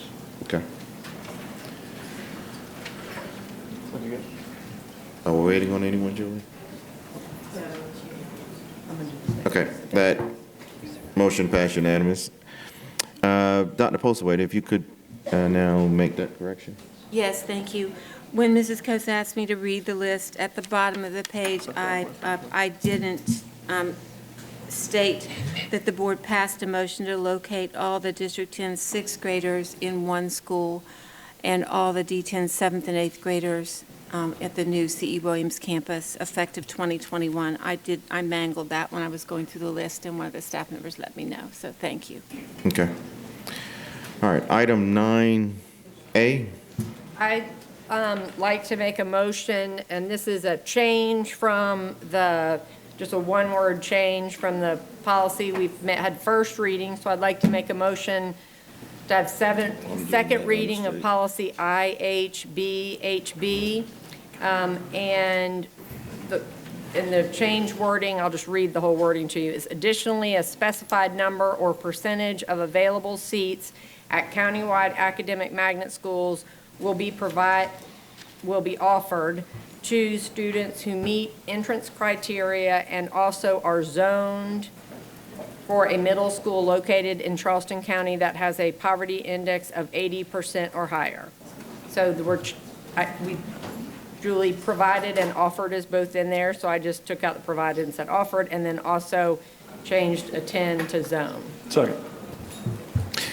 Been properly moved by Ms. Darby, second by Mr. Frazier. Are there any questions? Because we say they attend a middle school located in Charleston County, am I to assume this is only for countywide high schools? Okay. Yeah. Carrie. Natalie? If that's the intent of the people Oh, who I'm wrote sorry. the It changes to the should say motion. countywide academic I'm schools. sorry, Ms. Ham, I can't hear you. Countywide academic magnet schools will be provided, blah, blah, blah, who also attend a middle school. So it eliminates kids, I mean, you have to attend a middle school in order to access this, so it's really only for high schools. I could Then we're not change gonna my be bad motion anyway. to say it's not attend, it's zone. My motion is zone. Sorry about that. And also are zoned for a school located in Charleston County that has a poverty index of 80% or higher. You originally said zone. I did say zone, Yep. right. I But did, I said that wrong. I'm I think that- deleting the word middle. Then you're going to go backwards and muster some of the votes you've already have passed. So we might want to consider that, because if this is for any academic program, how does this correlate to the abuse thing we just approved? It does, I mean, it's the same. We don't set aside a specific number of seats at Boost for countywide students. In It doesn't fact, say a we, specific number, it says specified number or percentage, which in Right, fact right, we which did. we don't Right. do either of. We do the 80% or higher, though. Boost is only leftover seats. There's no percentage set aside. It says specified part, half for one and half for the other. So we're specified leftover. I mean, I just don't think that a specified number or percentage of available seats meets the same as the remaining seats after D20 priority. All I'm saying, Right, but- I'm not opposed to any of that, and the abuse thing has already passed. But again, we have an obligation to make sure we get this very correct. so That's the same thing else. I think the question is just take out the word specified number or percentage. In other words, additionally, available seats at countywide academic magnet schools will be provided to for people that are zoned. And that would solve your problem. So Natalie, so what Does that the match? suggestion is that the motion now say additionally, available seats at countywide academic magnet schools will be offered to students who meet entrance criteria and also are zoned for schools located in Charleston County that have a poverty index of 80% or higher. I said a 10, not zone. I said a 10. No, it's You took supposed to out- be zoned. The motion is Her motion is to zoned. take out a 10 and put in So why zone. are you taking the word, why would that need to come out? Let's just deal with what I'm asking first, I'm and asking, then why do you want to take that out? She didn't. I She didn't. misread that. She Right. meant to Right, say and I'm zoned. just asking that we get clarity if this contradicts other countywide votes we've taken. Does that help the I mean, revised? this I'm is gonna let changing- Natalie well, now- respond to And this is that. a policy, so I would assume we're trying to make it so that if we make a change 6 months from now, we're not going to have to change the policy every time. But Natalie, I'm sorry, I'm talking, you answer. Right, I think Ms. Coates is correct that there was a little disconnect there. The way that you just read the policy with the change that Mr. Frazier suggested does align with what you have already voted on. Okay, so But I'll, it, Okay. So repeat So that if we motion. can, just one second, sorry.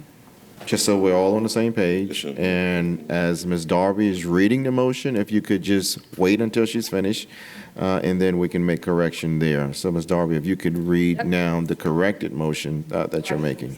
My motion is to approve second reading of policy IHBHB with the change that to the wording that would say, additionally, available seats at countywide academic magnet schools will be offered to students who meet entrance criteria and also are zoned for a school located in Charleston County that has a poverty index of 80% or higher.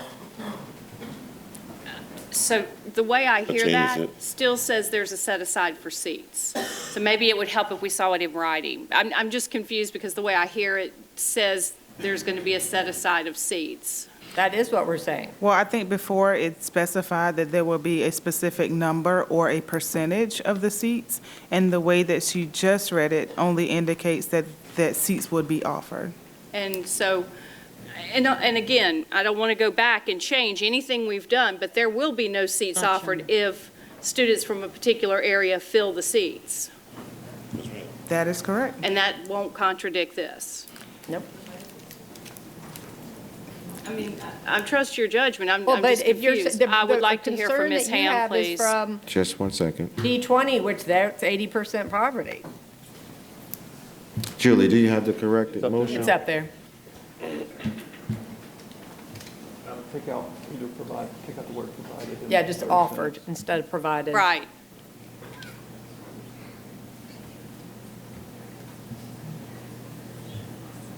I think if you do the provide, if you take out the provided, then you are no longer doing a set aside.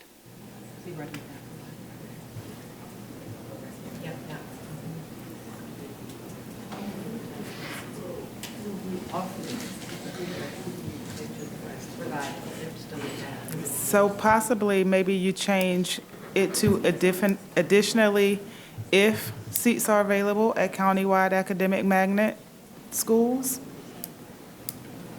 Say that again, Ally. If seats are available. Instead of available seats, say if seats are available, and then put a comma after magnet schools, and then insert the word they. I just don't want to get into, you all are the board, and you set the board policies for the district. I'm typically asked for legal advice on whether or not the policy is legally sound, and I have time to run that through my own channels of research and provide feedback.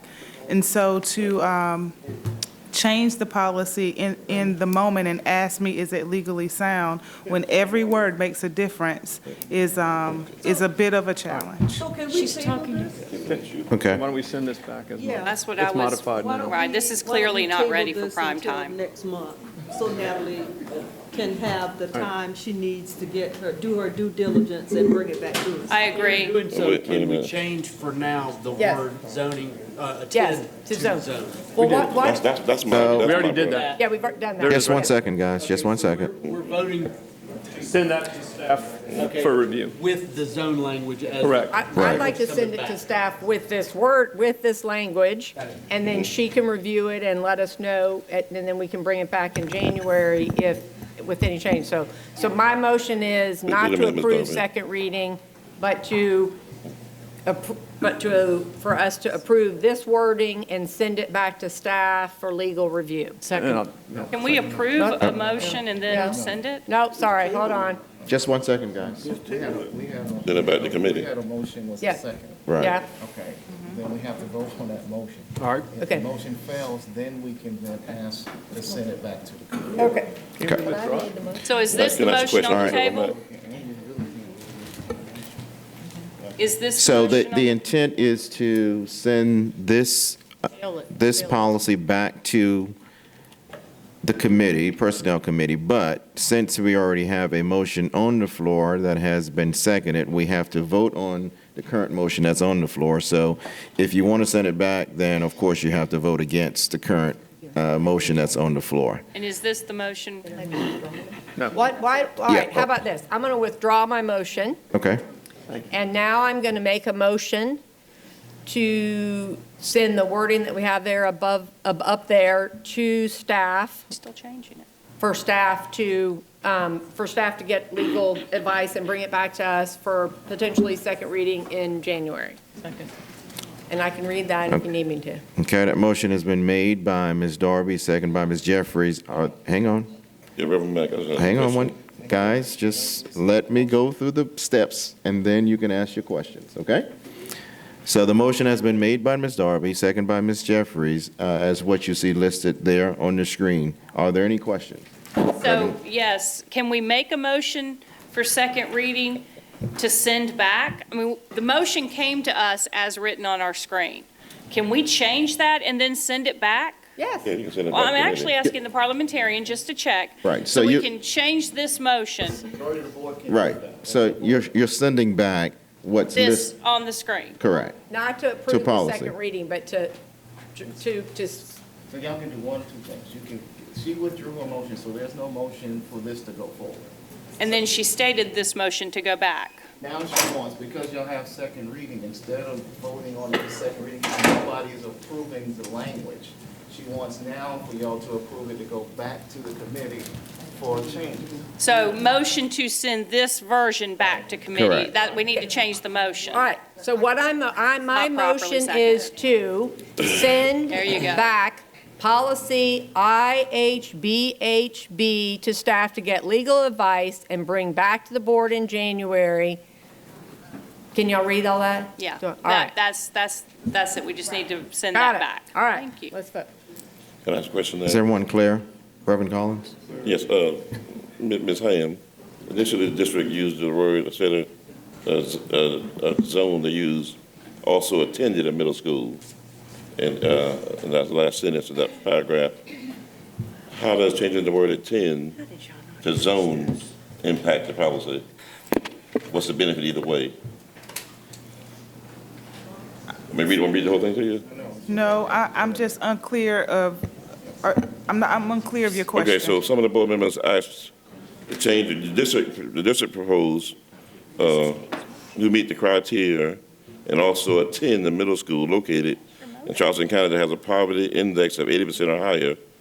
The board members, some of the board members said, instead of use the word attend, use live in attendance zone I've already voted. or zone for that. I've already called the So how does that, Reverend Collins, we already voted. Right. I know, I'm just getting clarity while we're discussing it. Ask Natalie that after the Huh? meeting. We're sending it back so that can. We did, yeah, we I did can't that hear 40 you. minutes I of can't hear advice you. right before we came in. Ask Natalie that after the meeting. So, He didn't vote because he's not here. Okay, all right. if I can just So have we'll wait everyone's till you look at attention. it, and then we'll ask the question.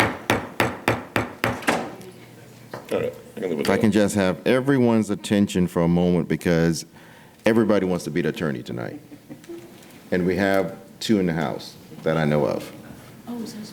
The motion that has been made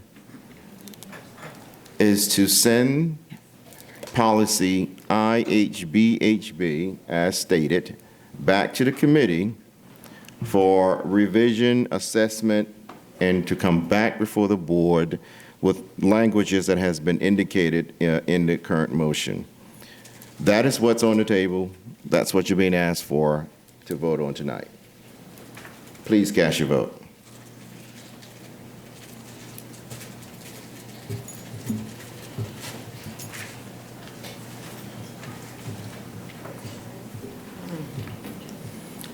That motion passes. Item 9B.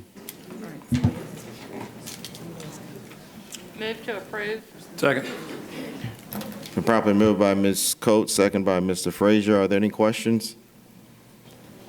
Hearing none, we ask that you please cast your vote.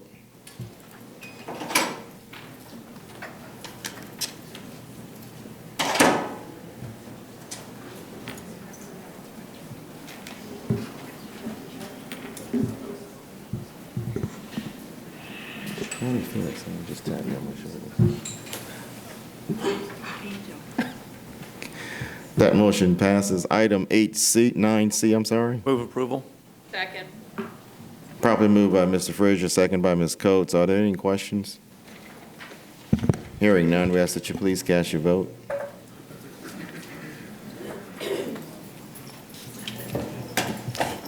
That's all right.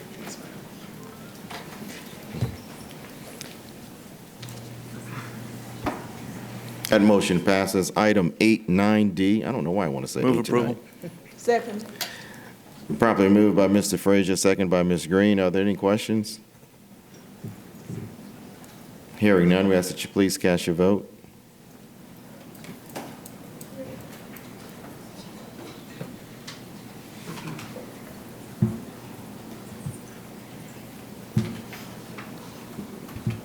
That motion passes. Item 9E. Move approval. Moved by Mr. Frazier, second by Ms. Green. Are there any questions? Hearing none, we ask that you please cast your vote.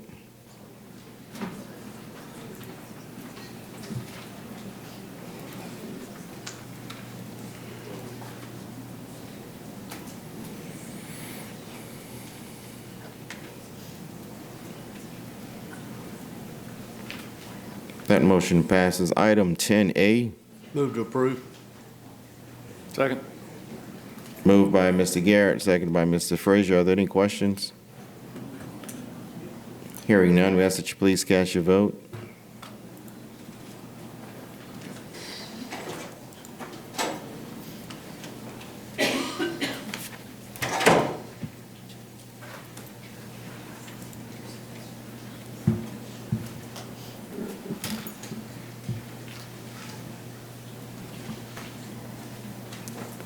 That motion passes. Item 10B. Move to approve.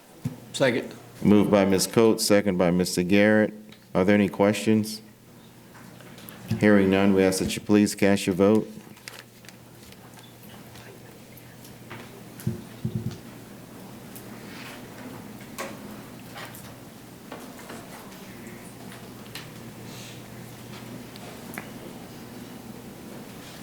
That motion passes. Item 10C. I move to approve. Second. Second. Question. Moved by Mr. Garrett, second by Mr. Frazier. Are there any questions? Yes, Mr. Chair. Yes. This question's for the superintendent. We know there's a dollar figure on the mission critical excess funds. How much of it has been encumbered to date? So if the board were to approve the motion in front of you, $696,649 would have been encumbered. And we've not encumbered any other of that 5 million, so we still have 4.3 million. We encumbered $523,000 for the social and emotional learning expansion, and this particular motion has another 173.6 thousand. So you're correct, 4.3 million available. Okay, hearing no further questions, we ask that you please cast your vote.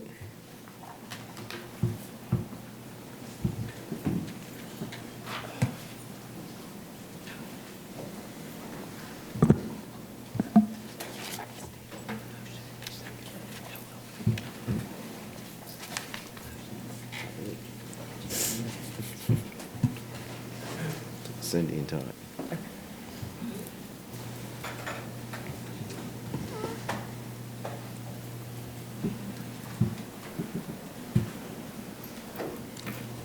The motion passes. Item 10D. Move to approve. Second.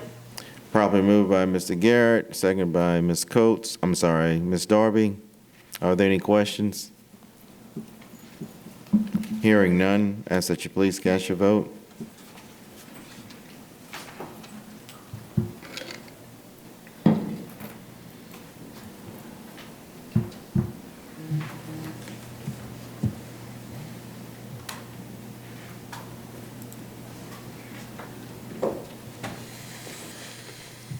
That motion passes. Item 10E. Move for approval. Second. Moved by Ms. Darby, second by Ms. Green. Are there any questions? Question. Questions? What's the source of funds? It says unassigned fund balance. Undesigned fund. And are these going to carry over into the new, when it's open? These are not just one-time use, or are these recurring? They're recurring. These are the positions that we needed. And I would just point out, there is some concern that there won't be time to do the special education programming decisions and the personnel decisions for West Ashley Middle Schools. And we do those things second semester. That's what we do in the second semester. So we will be able to get to all of the decisions that have to be made for any programmatic or school grade configuration changes you've made, and I just use this as the example. This is Lucy Beckham High School. We've been planning to open for a couple of years, but just this coming semester, we get down to making these same kinds of decisions. This is what we do, and we don't feel we'll have any difficulty with those decisions. Thank you. Hearing no further questions, please cast your vote.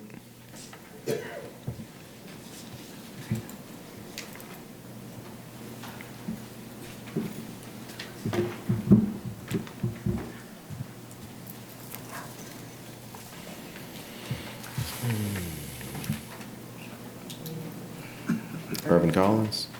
Yeah, my page got stuck. I'm sorry. Yes. Manual vote is yes for Reverend Collins. Then I can get it, I think. Motion passes. Item 10F. Move for approval? Second. Moved by Ms. Darby, second by Mr. Garrett. Are there any questions? Jeff, I have a question for Mr. Barowie. Ms. Coates? Mr. Barowie, I keep hearing about that $5 million for Hersey. Is that a set of money, and if so, is this in addition to that? Yes, ma'am. Thank you. 3.2 million in addition to the 5. Yes is all I need. Thank you. Hearing no further questions, we ask you to please cast your vote.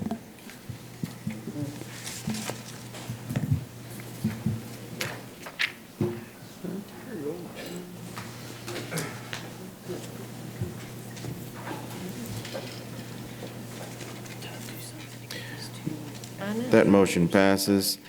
Item 10G is for information. Was there any questions? None. Did we, Excuse me. I'm sorry? in transportation, did we change companies already? No, we have not. Okay, where we at with that? I'm just curious. Mr. Barowie, would you like to give an update on?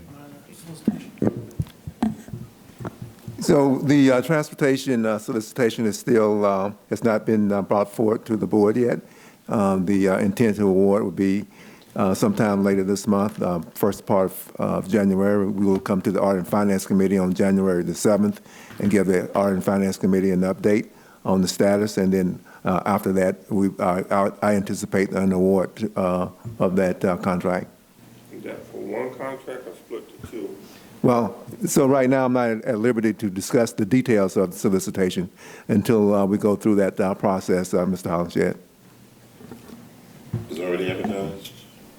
I'm sorry? Is it already advertised, already posted? The Solicitation? So we have sent the solicitation out. We have received proposals. Those proposals have been evaluated, and now we're going through the normal process of finalizing the recommendations in the selection of the company that's won would have won the contract. Can we see the solicitation you sent out? Okay. You had another question, Ms. Hollinshed? I just asked, can we see the solicitation? Oh, we already had it.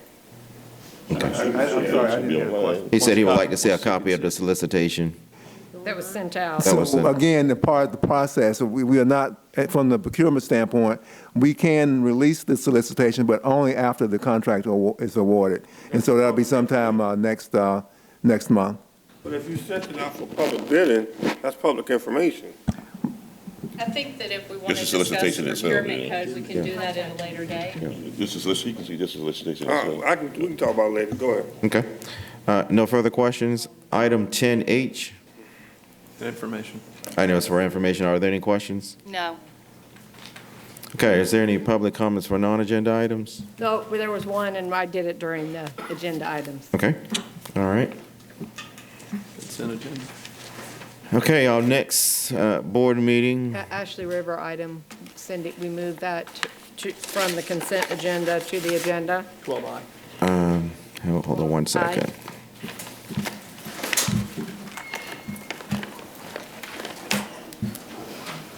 Item 12I. Okay, is there a motion? Mr. Chair? Yes.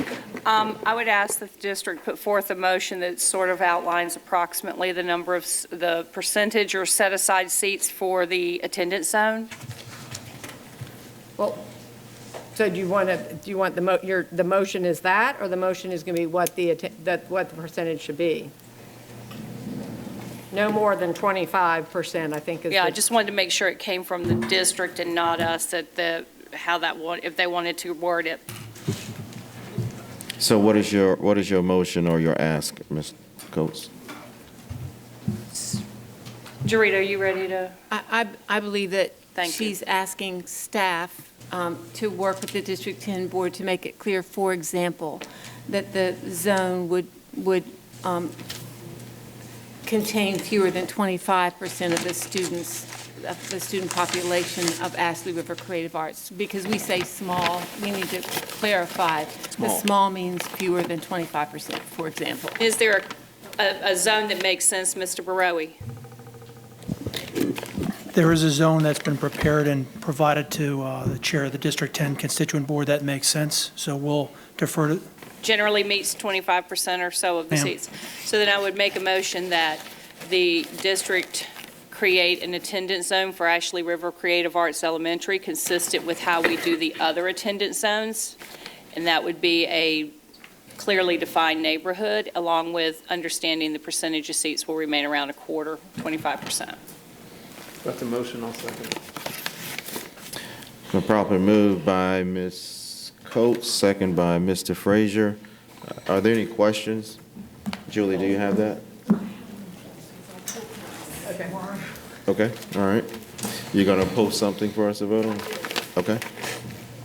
All right.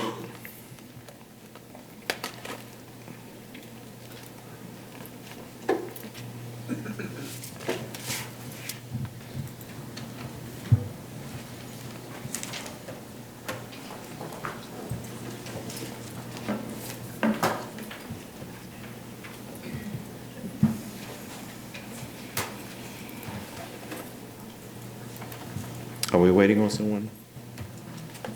Ms. Green and Reverend Collins?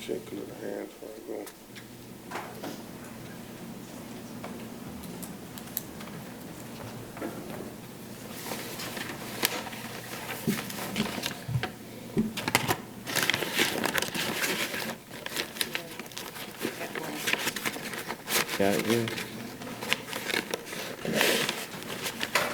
Okay, that motion passes. Our next scheduled meeting, committee of the whole meeting will be on January 13th, 2020. And our regular board meeting will be on January 27th, 2020. Move to adjourn. So move.